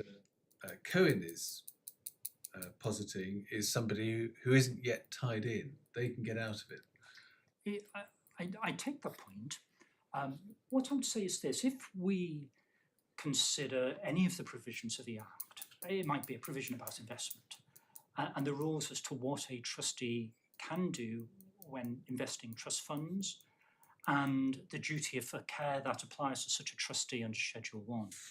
In that situation, the trustee is carrying out a trust for the beneficiaries. So it's relatively straightforward to say, well, in a probate context, that applies to a personal representative administering the estate according to law. Now, in section 29(2), there's nothing to suggest that T2 is involved in any activities at all. He's simply a trustee. And so what I say is that section 35 does not therefore require T2 in a probate context to be actively involved in administering the estate. But I mean, I'm not saying you're wrong, but what I'm slightly puzzled about, I mean, if you read, I mean, section 29 as drafted is only concerned with trustees. So to apply it to PRs, there's got to be some expanded definition. Yes.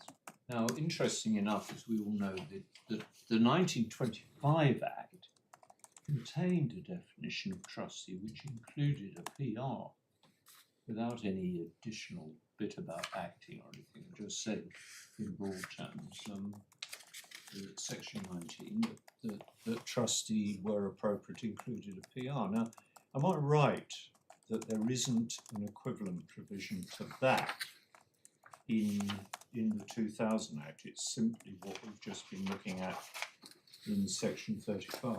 I'm sure that's right. I couldn't find an equivalent provision. And there is no definition at all of trustee in the Trustee Act. And what I would say, if I may just pick up the ball and run with it for a moment, on that last issue relating to the 25 Act. Page 389, we have the definition of personal representative in the Trustee Act. And we see personal representative means the executor, original or by representation. Now, I might have been pushing out an open door earlier, but I was seeking to make the point that the fact that one is not forced to accept probate is unhelpful in determining whether one is an executor and therefore whether one falls within section 29. What I do say is helpful is that the fact that that personal representative means an executor, including an original one, in other words, one appointed by the will. Well, the definition of personal representative in the Trustee Act, which is applied to the same word by Section 39 of the 2000 Act, clearly does include a personal representative in the position of sorry, I've forgotten his name, Mr. Smythe. Yes. Who hasn't done anything except be named in the will as an executor. But the question is how you get to that, if you do get to that, through Section 35. Indeed. Well, my lord, I would make another point on Section 35. And it's this: the answer to whether Section 29(2) applies to a non-intermeddling executor should surely be the same as whether it applies to a trustee who is so far not intermeddling and hasn't accepted the trust. Now, Is that a real person? I mean, forgive me, I didn't catch that. you refer to the trustee who isn't intermeddling and hasn't accepted the trust. I just say, is that a real person? I mean, are we supposing someone who has got title? Indeed. I mean, if they've got title, I don't know how they avoid being a trustee. And if they haven't got title, well, they're not a trustee. I don't argue against that. The real place I was going with this point, though, was to make the point that Section 35 doesn't tell us whether Section 29 applies to somebody who hasn't accepted a trust. So the question arises whether we can really provide any helpful material to tell us whether it applies to an executor who isn't intermeddling.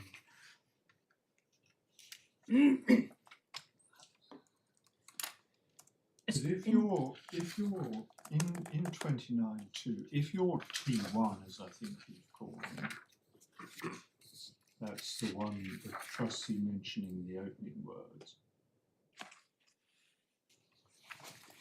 includes going to Section 35, a personal representative administering the estate.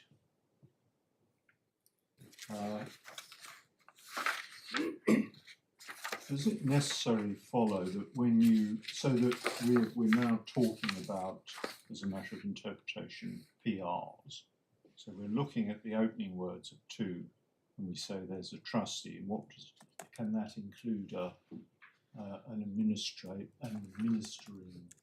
PR? The answer is in Section 35, clearly it can. Does it necessarily follow that T2, the other trustee, who must in that context mean a personal representative, has that, as a matter of interpretation, got to be a personal representative who is in the active way administering the estate? If I understand your Lordship's question correctly, I'd say that there is nothing in Section 29(2) to suggest that T2 is actively involved in administering the estate immediately prior to signing a Section 29 agreement. I mean, do you accept that if you have to interpret both T1 and T2 as meaning a representative, a personal representative administering an estate, that wouldn't include Mr. Smythe? It depends, if I may say, how literal one is being, because I say that even if one doesn't parse the wording in the way that I've been endeavouring to do, one can take a step back and say it's clear what Section 35(1) is doing here. It's simply saying provisions in this Act relating to, if you like, the law of trusts also apply to the law of executors and administrators. Now that is the approach Mr. Justice Cavanagh took, and that is open to the court. But I say that whether the court wishes to deal with Section 35(1) in that I'll call it broad brush approach, or whether one deals with the specific wording in the way that my submissions have, I say both paths lead to the same result. I mean, I wonder, consistently with what you've just been submitting, I think, whether one possibility is that really what Section 35 is worrying about is the fact that where you have an estate in the course of administration, nobody yet has beneficial interests, as I half remember this, and you get into the realm of devastavit rather than breach of trust claims. And so the equivalent of the beneficiaries is the estate. So what it may be sort of saying is, look, we have to remember that the equivalent of the trustee dealing with the trust for beneficiaries is a personal representative dealing with an estate. I mean, maybe they've stuck in the reference to the estate in order to produce an equivalent to the beneficiaries. And I don't know whether that would make sense elsewhere in the Act, where you find reference to beneficiaries. If indeed you do find references to beneficiaries, which I can't remember. I hadn't initially read Section 35(1) that way, but of course that would make sense for the reason that's no doubt behind your Lordship's question, namely that the interest of a beneficiary in a trust is actually quite different from the beneficiary's interest where there's an estate. So I wouldn't argue against that. It hadn't occurred to me initially when I saw the subsection. Well, I certainly see he's looking on down in subsection 2. I'm not sure whether this helps or not, actually, but 2b in 35, references to a beneficiary or beneficiaries are to be read as references to a person interested in the due administration of the estate, recognising they don't have a beneficial interest. Yes. So I'm grateful for that. It is helpful to note that. There is a curious consequence of my learned friend's submission. Because, of course, what my learned friend says is when one sees a reference to trustee in Section 29(2), that cannot mean a non-intermeddling executor. Now, if he's right with that, there would be a most unfortunate consequence.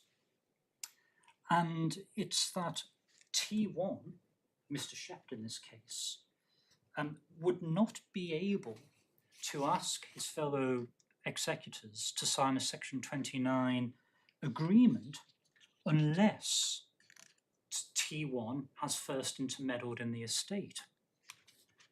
So the effect of that, I'm sure your Lordships know where I'm going with this, the effect of that is that a trustee would have to lose the right to renounce. They would have to, or an executor would have to become active, lose the right to renounce before they can then ask their fellow executor to sign a Section 29 agreement. And I don't need to labour the point. The problem with that is that if the fellow executor says, no, I'm not prepared to sign it, well then the T1 in this case will then think, well, gosh, I wouldn't have got involved in the estate if I'd known that that T2 wouldn't be prepared to sign a Section 29 agreement. And by that stage, it's too late for T1 to renounce.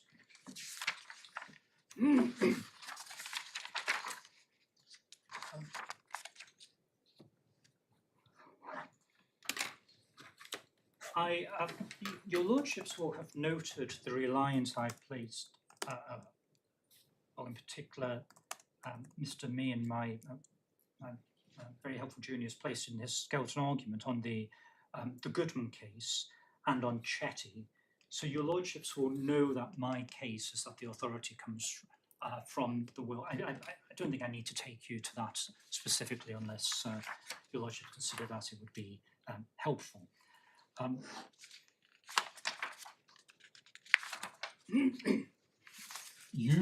mean, I take it you're running the point that the agreement can't be an agreement under sub 2 29(2) can't be retrospective. Yes, well, perhaps if I may deal with that now, because it might well be your Lordship still have your papers open at Section 29. So maybe if I could just deal with that. Of course, this really goes to a different issue to whether Mr. Smythe is a trustee. But while we're on section 29, perhaps if I may just start with the retrospective issue. Firstly, if one looks at the penultimate line of section 29.2, so it's the same line of text that refers to T2. We see that what's being referred to there is where T2, maybe I should start the line above, is entitled to receive reasonable remuneration out of the trust funds for any services that he provides, so that's present tense, to or on behalf of the trust, if each of the trustee has agreed in writing that he may be remunerated. So I say straight away there's something that's waving a flag there as to the tense and as to whether the agreement would precede or post-date the work. One sees something similar, arguably in subsection 4, just over the page. A trustee is entitled to remuneration under this section, even if the services in question are capable of being provided, rather than are or were capable. It would have been easy for Parliament to have inserted or were or have been, something to that effect. But more than that, my lord, I make a point that doesn't involve simply analysis of the words of section 29.2. My learned friend helpfully referred the court earlier to the Law Commission's report. And I'm wondering if I may just briefly remind you of paragraph 7.11 of the Law Commission report on page 471.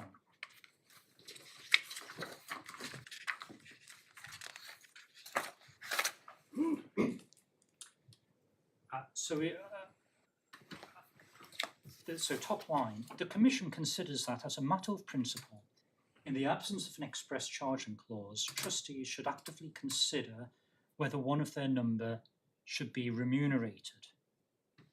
Before permitting any trustee to charge for his or her services, the trustees as a whole should have to consider whether this would be to the advantage of the trust. Your Lordship will note the reference to the trustees actively considering in the third line, and then the fourth line, before permitting any trustee to charge, the trustees as a whole would have to consider. And that consideration, of course, is part of the process tied in with entering a section 29.2 agreement. And then if one just looks down the page a little, one can see paragraph 712, subsection 1.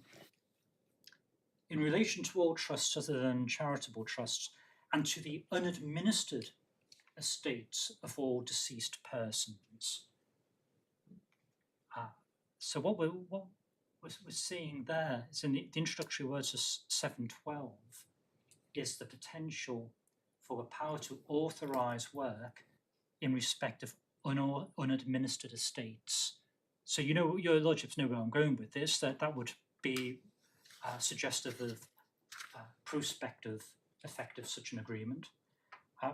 Similarly, paragraph 714. Hang on, why does that particularly suggest prospective agreement?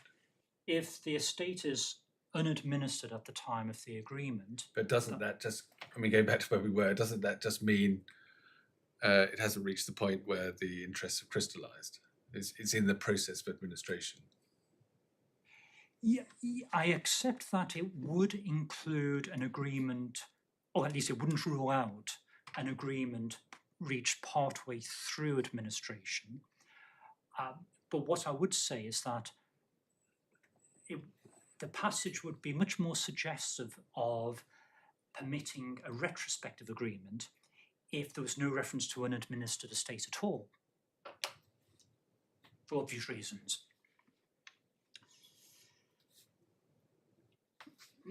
Well, I mean, your real point is 711, though, isn't it? That you've already taken us to? I mean, it does suggest that this is a decision to be made ahead of the trustee in question. Well, I think your lordship clearly knew where I was going with this. I say this: the reasoning of the Law Commission really is quite clear. Section 29 is a tool for making it easier to obtain the services of trustees and not to farm out work to agents. And all of the text surrounding that suggests that what the Law Commission had in mind was that that agreement would therefore precede the work. And with that in mind, my learned friend was asked a really very useful and pertinent question this morning to the effect of how can it ever be to the benefit of the trust for there to be a Section 29 agreement in respect of work that's already been carried out. And my learned friend's answer was as follows, that the trustee shall have regard to past, present and future beneficiaries. Now, it might be that my learned friend was referring to the passage in Williams, Mortimer and Sunix to this regard, and in particular to that at page 429, which is paragraph 20.039.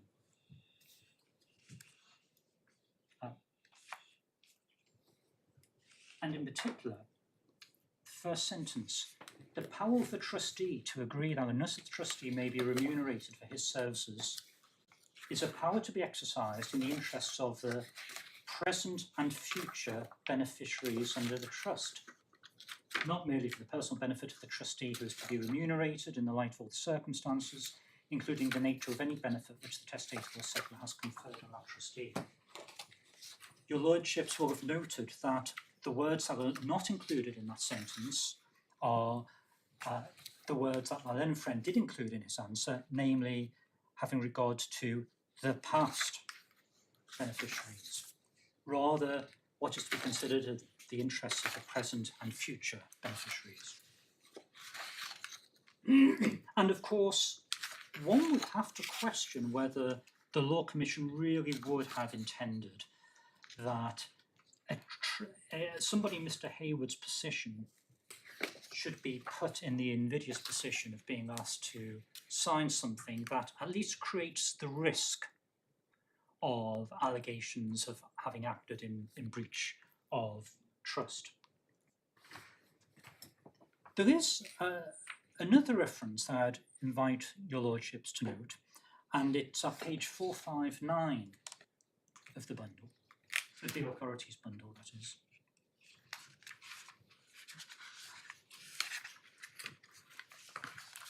And we have a summary in the second paragraph of a decision of His Honour Judge Hodge QC.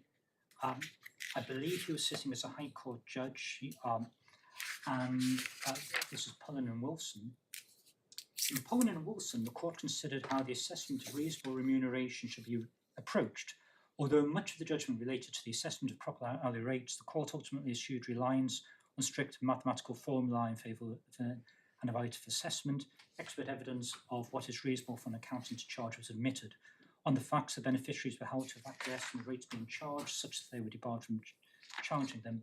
The judge emphasised that professional trustees would be well advised to identify their charging rates clearly before accepting office. It's only a minor point, but your lordships will see the prospective nature of that. What I'll do, if I may, is just to leave the issue of retrospectivity there for the moment, and just go back to where I was. I have a metaphorical eye on the clock. I will speed up when the time comes. I think I'm probably not quite there yet. I'm wondering if I may be so bold as to ask your lordships for an indication as to when you would like me to be finished by? Well, in the normal course, I'd expect to finish at 4:15. I don't suppose there's any objection to 4:30, but we wouldn't normally go beyond 4:30. I'm grateful. I will deal with an issue that my learned friend seeks to rely upon, although I confess it wasn't quite as full-throated today maybe as I'd initially anticipated. My learned friend contends that the learned judge, Mr. Justice Cavanagh, had concluded that a trustee within the meaning of section 29(2) includes a solicitor nominated in a will who had renounced both expressly and by conduct.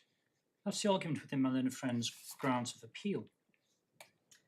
Now, it does not appear to me at any rate that the learned judge said any such thing.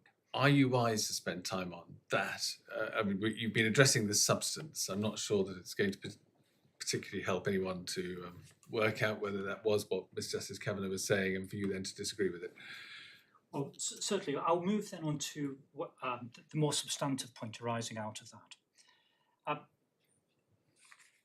In this case, what we are concerned with is not disclaimer of a trust and how that might inform the meaning of section 29. Rather, what we are concerned with is renunciation of executorship. I accept that in some situations, a court might well infer a disclaimer of a trust. The case law suggests that the bar is high, and my learned friend hasn't made lengthy submissions on the point. But what I do say is that the law really is crystal clear that a renunciation is a different beast to a disclaimer of a trust. Is this an issue for us? Where does this fit in? My learned friend suggests that in the present case, Mr. Smythe He implied. renounced in his witness statement, as far as I can see. But I think my learned friend. I didn't realise it was being suggested as any earlier. I think my learned friend does go further than that and suggests that. Hear anything about it today? Well, I'm happy not. If my learned friend's no longer advancing the point, I'm very happy to move on. But just to be clear, my learned friend's skeleton argument, and I thought he did refer to this point in his submission. But I don't know, Mr. Coburn, you're in a position just to deal with this point. Is it suggested that Mr. Smythe ceased to be able to prove in advance of his witness statement? Yes, one of the arguments is that he renounced through inactivity, but I don't, for my part, think renouncing through inactivity takes my case any further than renouncing expressly in the witness statement, because in both cases I have to prove to your satisfaction the effects of the renunciation robbed him of his liability to ever have to sign. That's the critical point. So, but just to be clear, I mean, if you said, look, he had been so inactive by the end of what year was the death? I can't remember. 2015 was it? If he had been so inactive by a few months after the death that he had ceased to be capable of being regarded as an executor, then that would have this implication. But if you're not suggesting that he had ceased to be eligible to prove before his witness statement, it really doesn't matter. Well, I think the critical points is the May retainer and or the signature, the attestation on the breakdown. I can't run a case that at the date of, that's the point. So that's why it doesn't matter if it's inactivity, because it was only 3 months after. It doesn't matter if it's inactivity or by the witness statement. I still struggle on the same hurdle. I'm very grateful. Well, I think I can probably move on then in the light of that.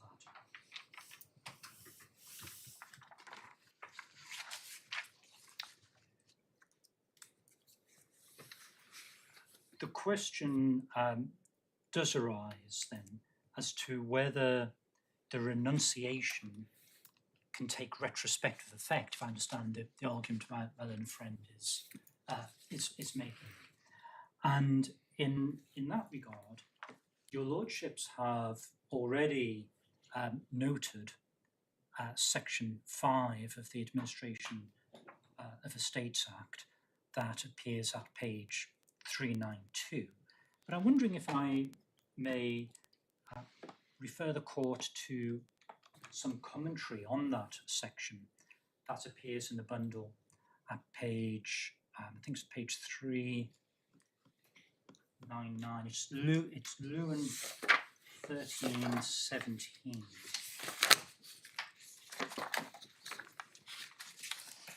Actually, forgive me, I have that paragraph now. Just kindly bear with me. Sorry, which page are we on? The page I'd just like to refer your lordship to now is actually page 444, and this is a passage from Williams, Morton and Sons.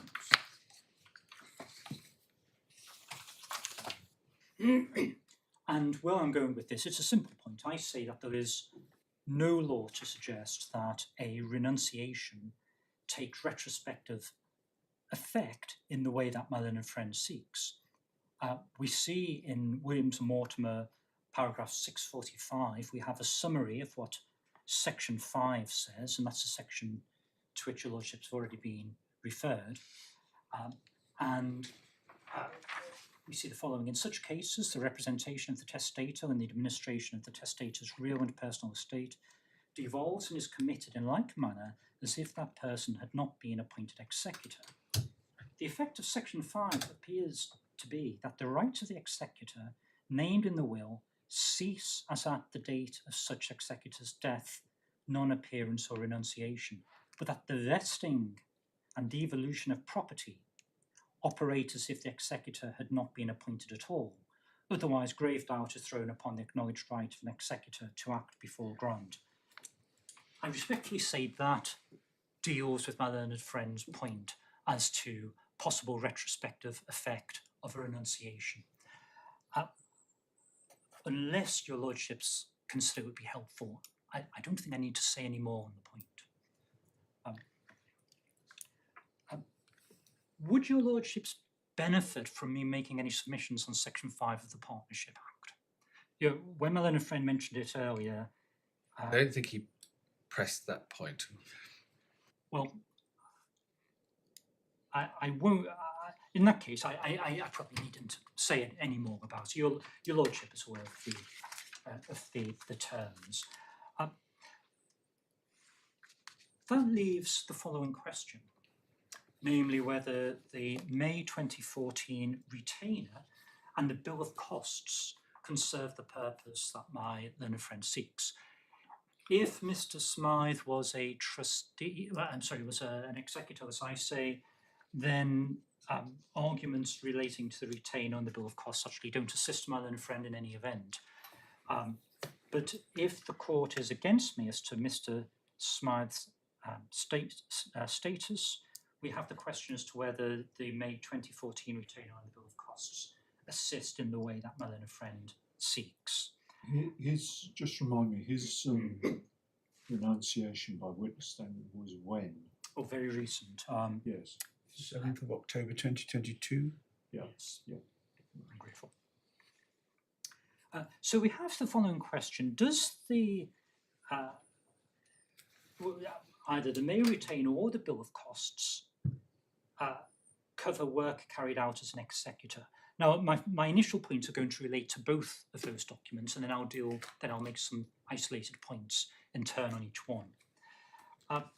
When working out what would count as an agreement for the purposes of section 29(2), I say that there are two factors to be borne in mind. And bearing these factors in mind help determine whether the May retainer and the bill of costs fall within the meaning of section 29(2 as a written agreement.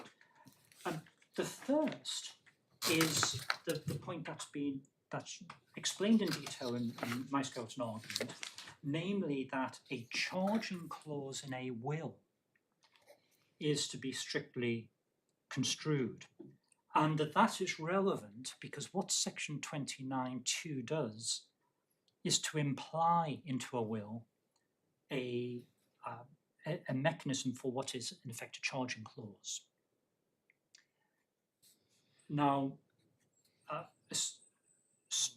What do you mean it implies into the will? I mean, it isn't. It's a statutory provision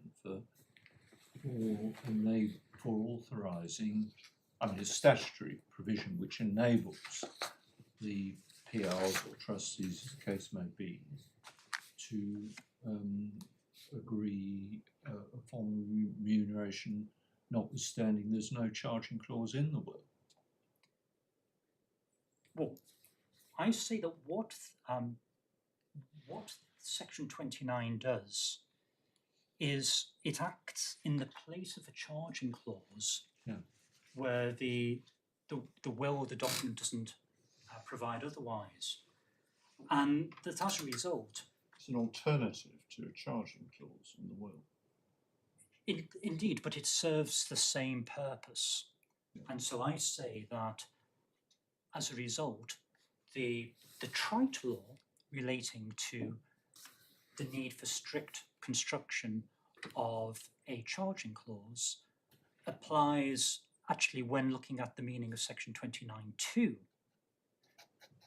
So when one is considering, for instance, just to explain the point by way of a quick example, I'm not suggesting that Section 29(2) should be construed so strictly that the agreement has to say, for instance, I, T2, hereby agree for the purposes of Section 29(2) that T1 shall be paid a reasonable remuneration for the following work.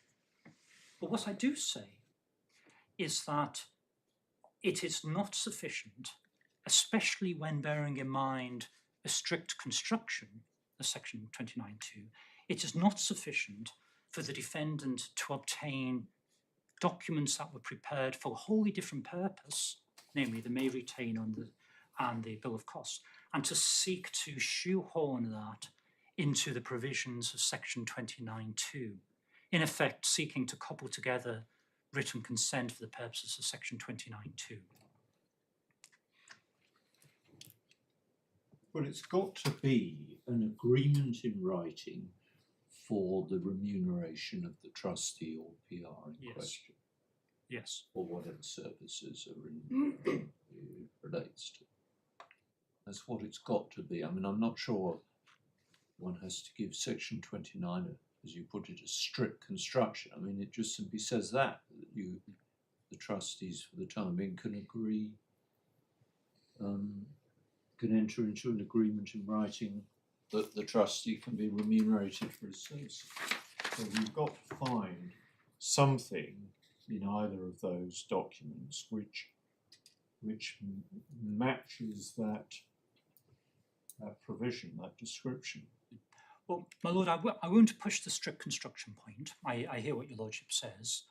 The legal provisions, the authorities referred to in the scale as an argument. But what I do say is this. I referred the court earlier to the relevant provisions of the Law Commission report and the exhortations for T2 to actively consider whether to sign an agreement under which T1 be remunerated. And I'm wondering if I may refer the court also to page 429 and paragraph 2039.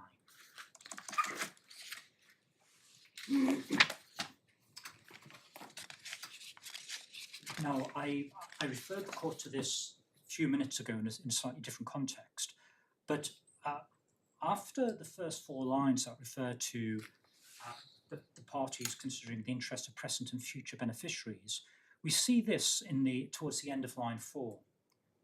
We consider that among the circumstances which are to be taken into consideration are the reasons, if known, why the settlor or testator did not include a professional trustee's charging clause, if the trust is homemade one, particularly a homemade will, and the settlor or testator did not address his mind to the matter, or if in the case of a trust made after the 2000 Act came into force, the settlor or testator was content to rely on the provisions of Section 29, that would be a factor which would weigh in favour of agreement to remuneration of a professional trustee, especially if originally appointed by the settlor or testator, but if the settlor or testator did not include a professional trustee's charging clause because he did not want one, that should in our view weigh heavily against agreement to remuneration unless there's been a material change in circumstances, for example, where the testator,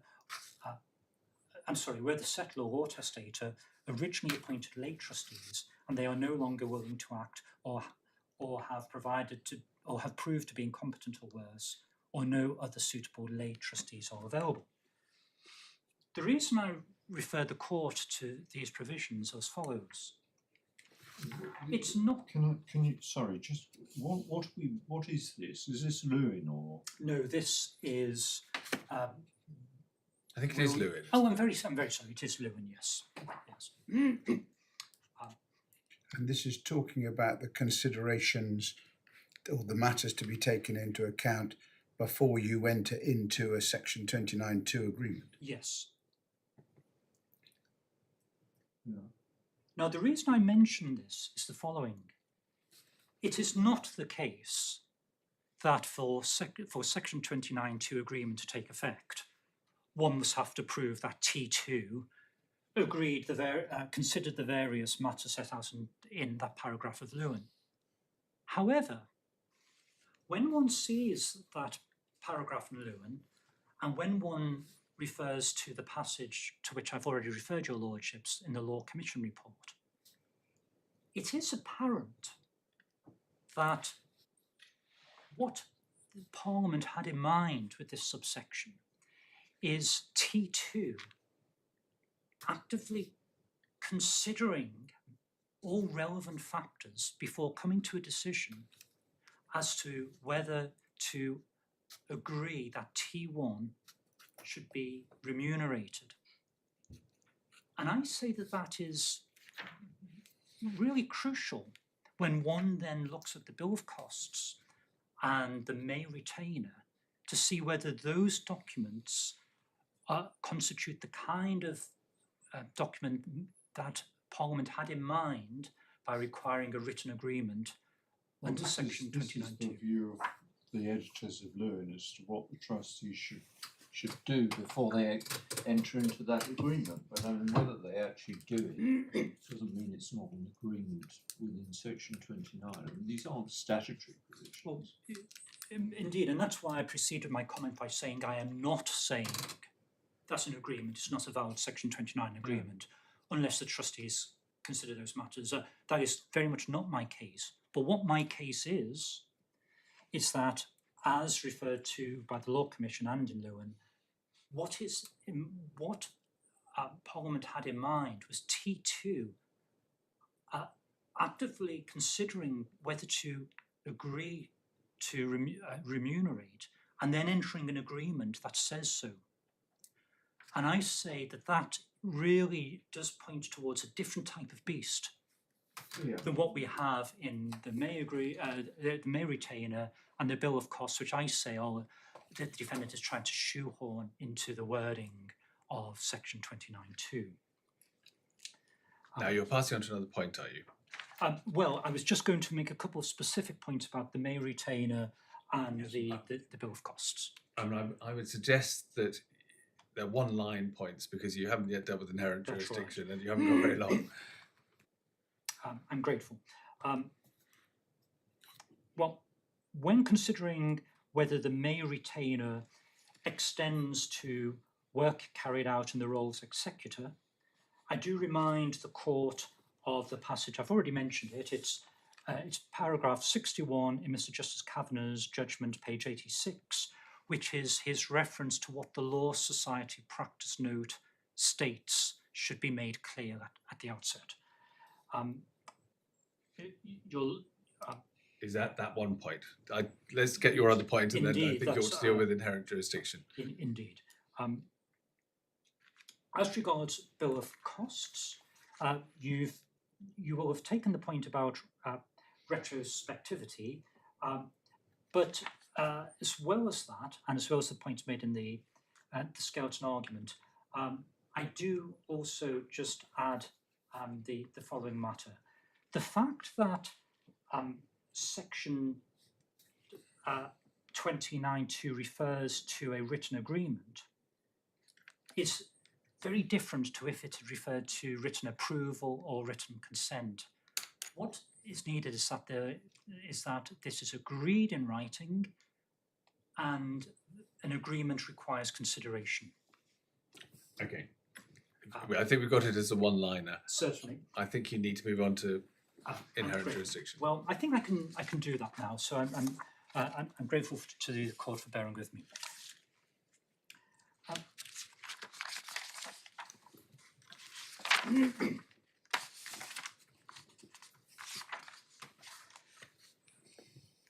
My lord,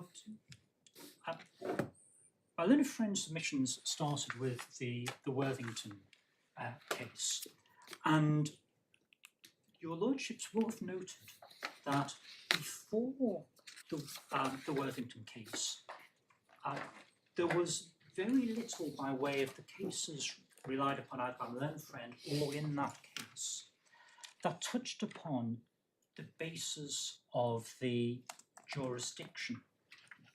So I'll explain what I mean by that. If one looks at the Masters case as being one of the cases that was specifically referred to, and in particular page 98, and I can go through this quickly because your lordship has been referred to these cases. So sorry, But, where are we? Page now? 98 of the bundle, and this is right near the end of the Masters case. So this is a 1953 decision, and we have there a specific reference in the paragraph starting apart from. We have a specific reference to jurisdiction. So apart from the statutory jurisdiction conferred by section 42, it's also quite plain that there is an inherent jurisdiction. So at least there we have a specific reference to jurisdiction. Similarly, in the Bainbrig case, and this is at page 40, we see in the paragraphs that our learned friend has already referred to, we see there a clear reference in the paragraph starting considering the rule, 4 lines down, that the court will take care to promote to the utmost extent of its jurisdiction. So specific reference to jurisdiction there, and then the reference that appears to be for the benefit of the trust. So again, another reference to jurisdiction. And then similarly, I think I should refer the court to this, and it is the Salmon case. And in that case, similarly, we, just kindly bear with me. Is Yes, it on really going to page- help? I mean, we know there is an inherent jurisdiction. Well, where I'm going with this, my lord, is this. In the Salmon case, there's a reference to the jurisdiction that was in exceptional cases, but that was based on implied contract.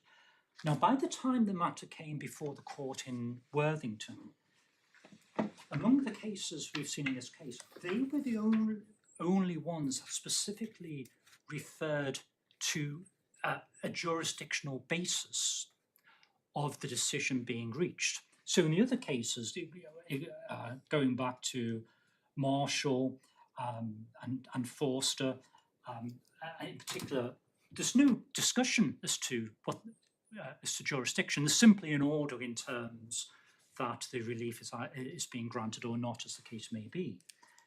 Now then, when the matter goes before Mr. Justice Upjohn, as he then was in Worthington, what the learned judge does at that point is, after going through the authorities, he concludes that there must be a jurisdiction, and then the question is simply, when is it to be exercised?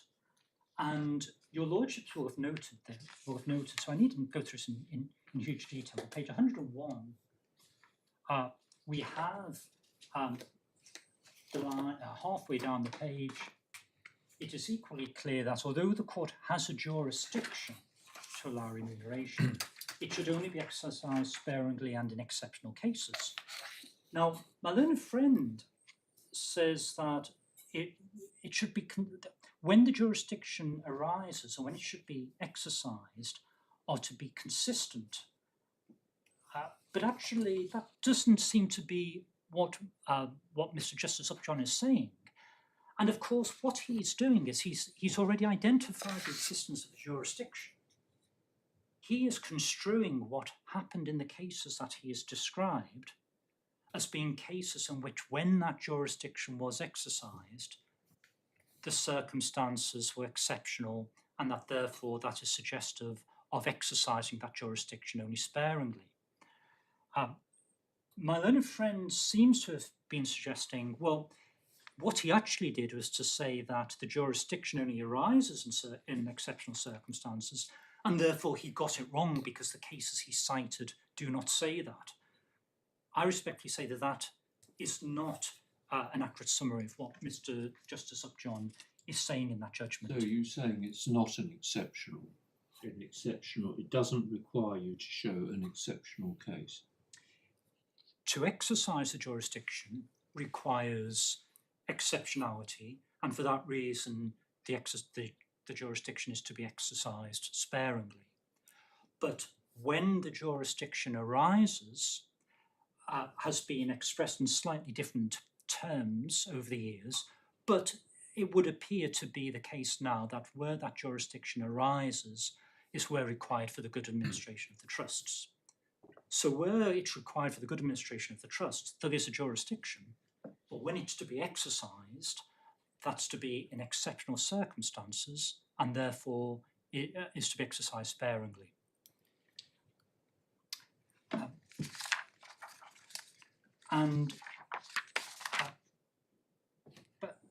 So do you accept that the cost judge misdirected himself? No, I say that the test that, as I've articulated the test, which is also in the Respondent Skeleton argument, I say is consistent with the decision being appealed. I'll very happily take you to the relevant parts, but I say that, well, perhaps if I may take your lordship to it now.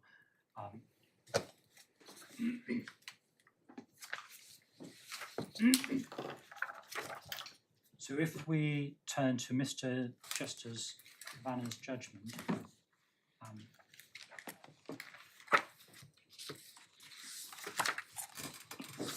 we have at the top of page 97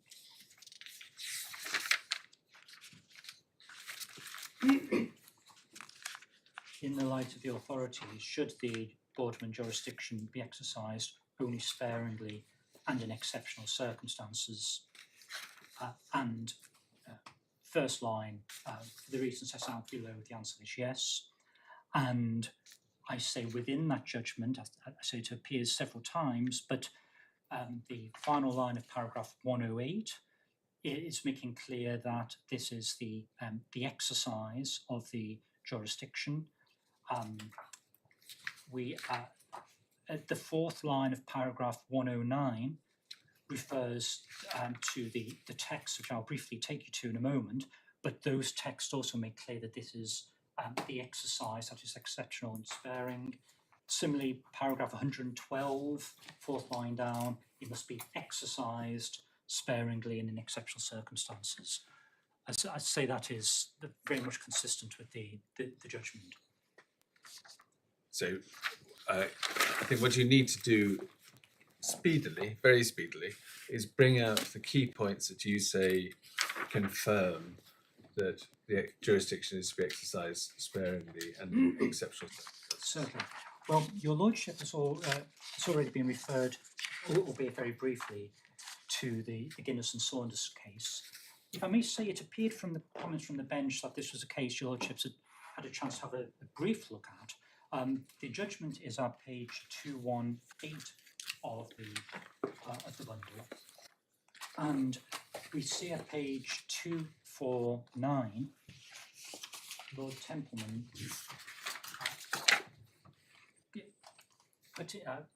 giving his summary of the Phipps and Boardman case. So this is just below line B.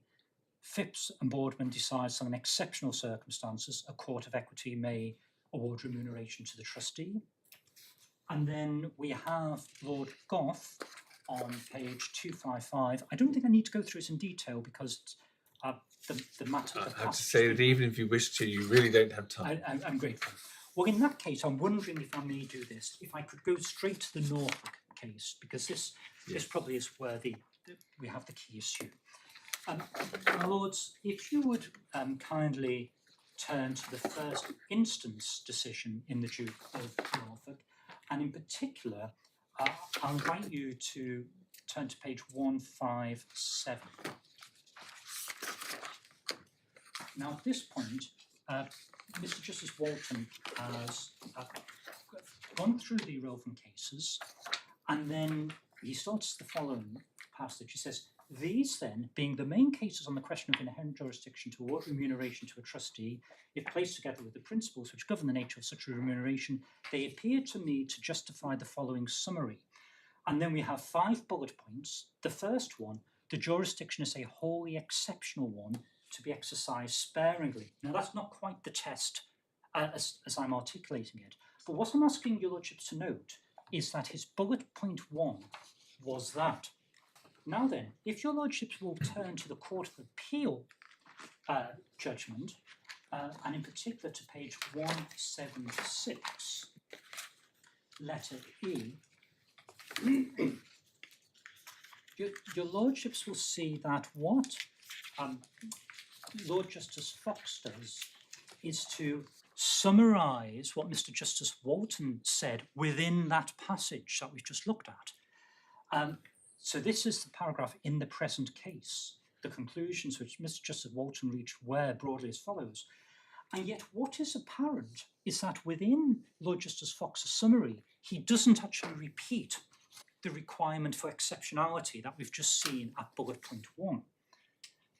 The nearest he comes to it is right at the end of that paragraph, in which he has the sentence that reads as follows.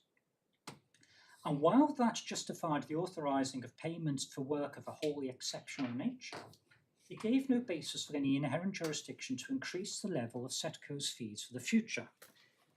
And then, of course, the key sentence, in my judgment, the judge took too narrow a view of the inherent jurisdiction. My lords, I say the following. If if Lord Justice Fox meant by that, if he'd intended to mean by that Mr. Justice Walton had taken too narrow a view of the inherent jurisdiction when he referred to exceptionality, then Lord Justice Fox would surely have included within his summary of Mr. Justice Walton's case the part where Mr. Justice Walton refers to exceptionality. It's also noteworthy in this case that despite the Court of Appeal referring to Worthington, including on the question of implied contract, there's nothing in Lord Justice Fox's judgment to cast aspersions on anything that appears in Worthington. So your point is that in my opinion, the judge took too narrow a view of the inherent jurisdiction. What he's talking about, the inherent jurisdiction, is the inherent jurisdiction in the previous sentence, which is about the payments of wholly exceptional for work of a wholly exceptional nature. Well, it appears to be one of two things, my lord. It is either a reference to the final part. Which do you say it is? Well, I say it would appear to be a reference to the very final words. It gave no basis for any inherent jurisdiction. Yeah, that was the point I put. Indeed, yes. But one could say, well, it's referring to the whole of that paragraph. But what I say it is not referring to, the one thing we can be comfortable that it's not referring to, is the exceptionality test, because that's the one part of Mr. Justice Walton's summary that is not actually included in that paragraph. And then, if you kindly bear with me,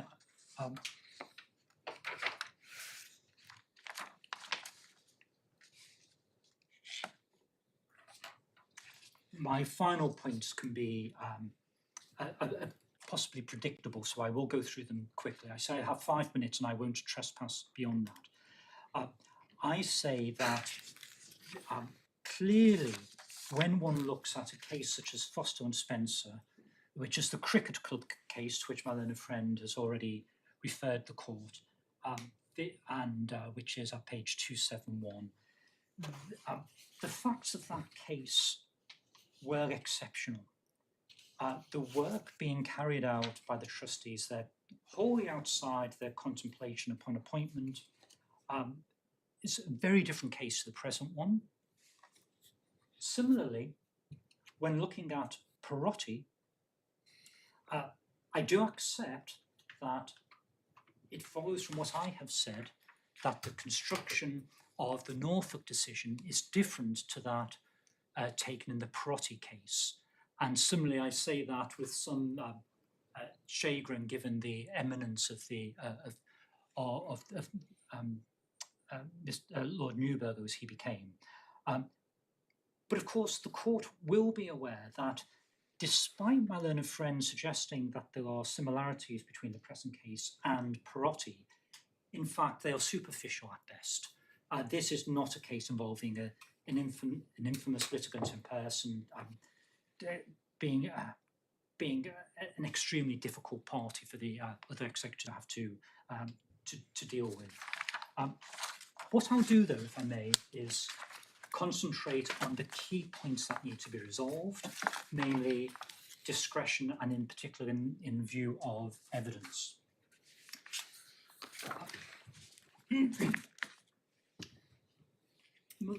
My lords, you will be well aware that a major part of the respondent's case is that the decisions made in both courts below were the right decision based upon the material before the court.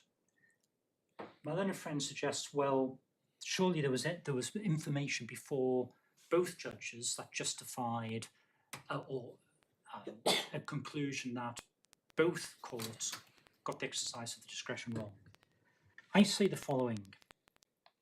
The court has a right and had a right to require a party that comes before it asking for the exercise of its discretion, quite frankly, whether or not that's to be exercised sparingly, for that party to put evidence before the court that deals with the following matters in particular. Why was there no charging clause? What was it that Mrs. Brealey intended? Mr. Justice Cavanagh suggested that the earlier judge was well within his rights to conclude that she didn't intend that there would be payment, even if he might have taken a different decision. Whether Mrs. Brealey anticipated the antagonism within the family. If Mr. Brealey, for instance, acted out of character, that might well point in a different direction to if the deceased would have known full well that there would have been this problem in the future, knowing the character of all parties involved. Evidence would have been useful as to whether she told Mr. Shepherd about any such antagonism and whether why he nevertheless omitted a charging clause. We also have the following point, which is an important one. My learned friend has said, well, Mr. Brealey was a difficult person for Messrs. Shepherd and Hayward to have to deal with, and that should be reflected in the court's exercise of the discretion. And the example he gave for that, and he gave it in answer to the question, what was it in the present case that might have involved the executors working wholly outside what was contemplated at the outset? His answer was, well, proceedings were required, as in possession proceedings against Mr. Brealey, and also there was a need to at least threaten such proceedings in respect of a debt claim against Mr. Brealey. Yet, your lordships will have noted that both of those matters were the subject of separate retainers. It really would be inappropriate, I respectfully say, for in a situation where an executor has been able to charge under separate retainers in respect of that work, for that executor to come before the court and say, well, even though I've charged for it separately under a separate retainer and been paid for it, that should still be counted to my advantage when exercising discretion in respect of the rest of the work regarding the estate. We don't have evidence as to whether the estate was administered competently. £153,000, quite frankly, is a large sum, even if we're dealing with 70% of that, as suggested to the cost judge, or only half of it. Either way, these are large sums in respect of an estate that primarily concern a house. And we know that the competence or otherwise... 70% though, are we? Because that's just a figure he was told. Nobody knows. It's one of the extraordinary things about this case. Nobody knows actually what it's really worth. It's 15. The costs are 15% of the estate. That's the one. That's the only thing we know on the figures. I take that point, my lord.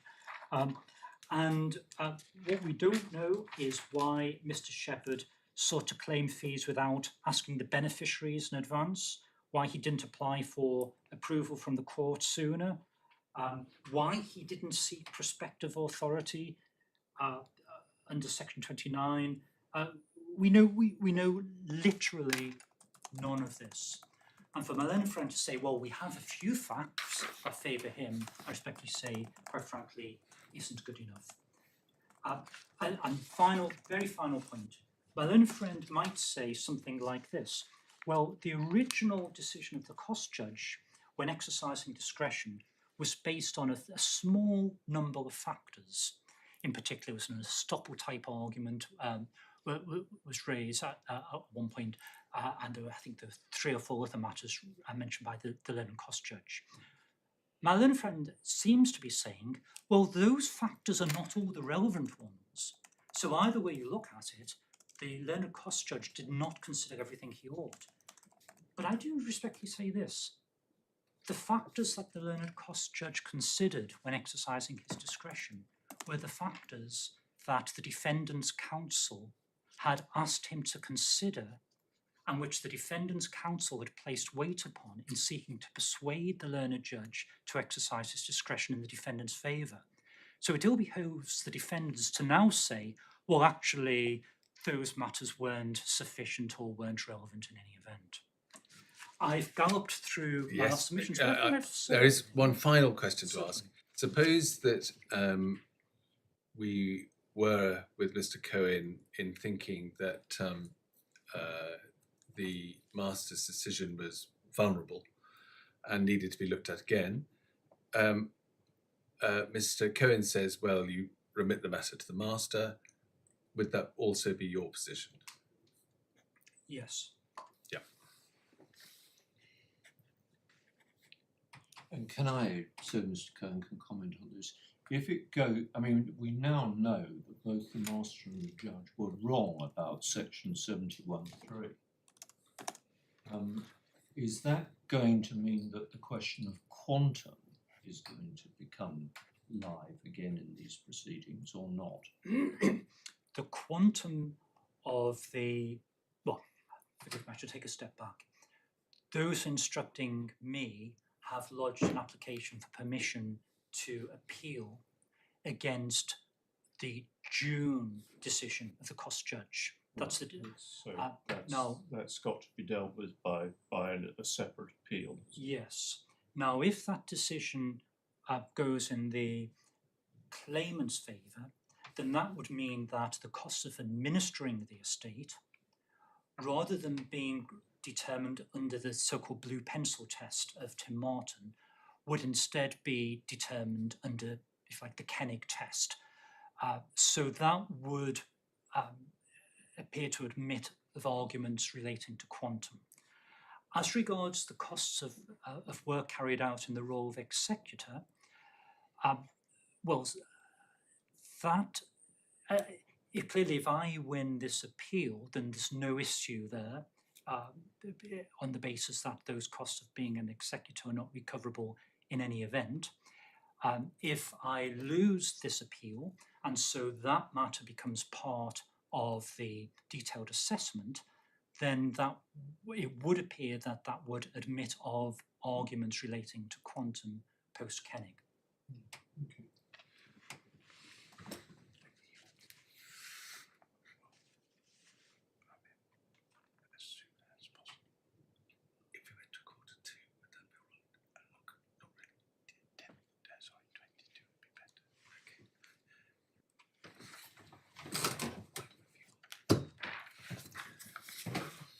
Thank you very much, Mr. Williams.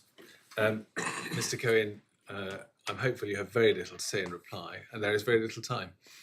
I'm going to keep you for no more than 5 minutes. Ideal.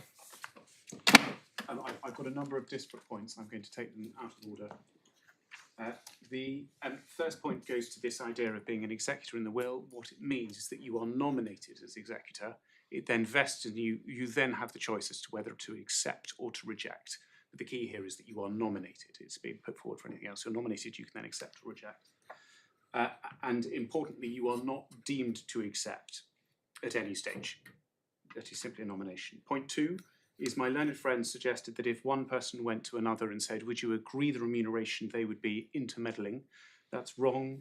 Williams at page 443 expressly states that one person nominated as an executor asking another person if they were nominated as executor to agree remuneration is not intermeddling. It is very, very common.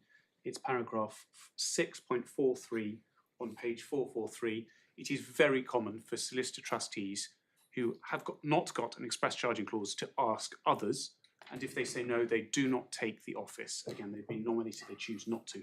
Asking the question is not intermeddling, it is not accepting the office. The next is on section 35. My learned friend made the point that under section 29 it refers to trustee and just trustee. The answer is I don't disagree with that analysis. The core point is that if you are a trustee, you have accepted the office and you can only withdraw with the permission of the court. That's page 409, that's Lewin, at paragraph 14004. So the reason why when it comes to a trustee you have to ask them all is because they have accepted the office and they can only withdraw with the permission of the court. Whereas if you are nominated as an executor, it is only the point that you intermeddle or prove that you have accepted the office, and in my submission that's the only point at which you need to be asked. So far as the evidence is concerned, this is the inherent jurisdiction point. The key point that marks this case out from others, and in my submission brings it into the unusual category, whether I need to go there or not, is that all of the trustees, or I should say all of the executors, understood that the defendant firm could charge at all material times. That's what makes this unusual.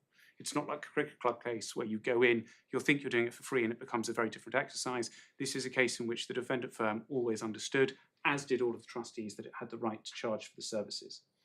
So far as the initial points are concerned about the difference between work as a solicitor and executor is concerned, I don't think it particularly needs to trouble you. The emphasis, so far as I'm concerned, is it is critical that the respondent has conceded the defendant could charge for some time. And that concession can only be based on section 29 or the inherent jurisdiction. There's going to be a teasing issue if we need to come there as to what is solicitor and what is executor, but it is the basis of the concession that matters more than the consequence of the concession in my submission. So far as section 29 is concerned, and again, I've only got 2 more points, so I will stick to my 5 minutes. The critical point is that if you have to ask non-accepting executors, in other words, those who haven't accepted the office, they have got 3 options. They either say no, in which case section 29's got no utility. They either don't answer, in which case you've got to apply to court, which is what section 29 was there to to actually remove. And if, however, they say yes, they render themselves liable to the beneficiaries. So that's the critical point about why non-accepting executors shouldn't need to be asked. They either go to court because they don't answer, they either say no and kill section 29, or they say yes, but then render themselves vulnerable to the beneficiaries later down the line, saying you should only have exercised that in the interest of the present and future beneficiaries, you shouldn't have done it. And an example of that is if you've got 4 named executors, a solicitor brother, 2 nephews, solicitor brother prove they want the solicitor to charge, but one nephew doesn't answer, another has lost capacity, section 29 is not operative there and you have to apply to court, which is what section 29 was there to, in a sense, evolve 2 final points. The first is section 8 is the Administration of Estates Act provides that an act done by approving solicitor binds everybody else. If you've got 2 approving solicitors and they can grant assents to land on behalf of everybody, then in my submission, if you've got executors that have accepted the office agreeing remuneration of one professional executor, it shouldn't be surprising that that has effect, notwithstanding that there might have been other executors nominated who didn't accept it. My second last remark is I mentioned in my submissions that there was a point in Lewin where Lewin says it's often better to do it after the event and you can get retrospective permission for your own internal notes. That's paragraph 20051 on page 435. Lewin says it's often better to do it after the event so you can show to court to actually show what it is that you've done. My final remark is This simply is for an inherent jurisdiction. exactly that, and it's whether you should do it prospectively or retrospectively. And Lewin says actually the better course often is to say to court and say this is actually that which I've done, and that's paragraph 20051 on page 435. And my final point is simply to endorse what it is that Mr. Justice Cavanagh says when he talks about how this outcome feels unjust and it doesn't feel fair. That's page 106 of the bundle, and in my submission that is exactly what the inherent jurisdiction is there to deal with, situations that feel unfair. Those are my submissions, my lords. I hope I've kept to my Thank you. 5 minutes. You've done very well. Thank you very much. Well, as you would anticipate, we will reserve judgment in accordance with what is now the practice. The judgment will be handed down electronically rather than in a courtroom. Again, in accordance with normal practice, in advance of the hand down, the draft will be distributed to you so that you can comment on our English and typing, but not so as to re-argue the case. We'd be grateful if in advance of the hand down you would seek to agree an order dealing with consequential matters. If there are points on which you disagree, could we please have brief written submissions, and we would expect to rule on the points in the order that we make. Finally, I should just emphasise, as I'm sure the bar is generally all too well aware nowadays, the importance which is attached to the embargo. You have helpfully supplied us already with a list of email addresses to which the draft should be sent, but I would stress the importance of complying with the embargo. Thank you both for very helpful and interesting submissions. Thank you too to others involved who themselves have contributed to the case.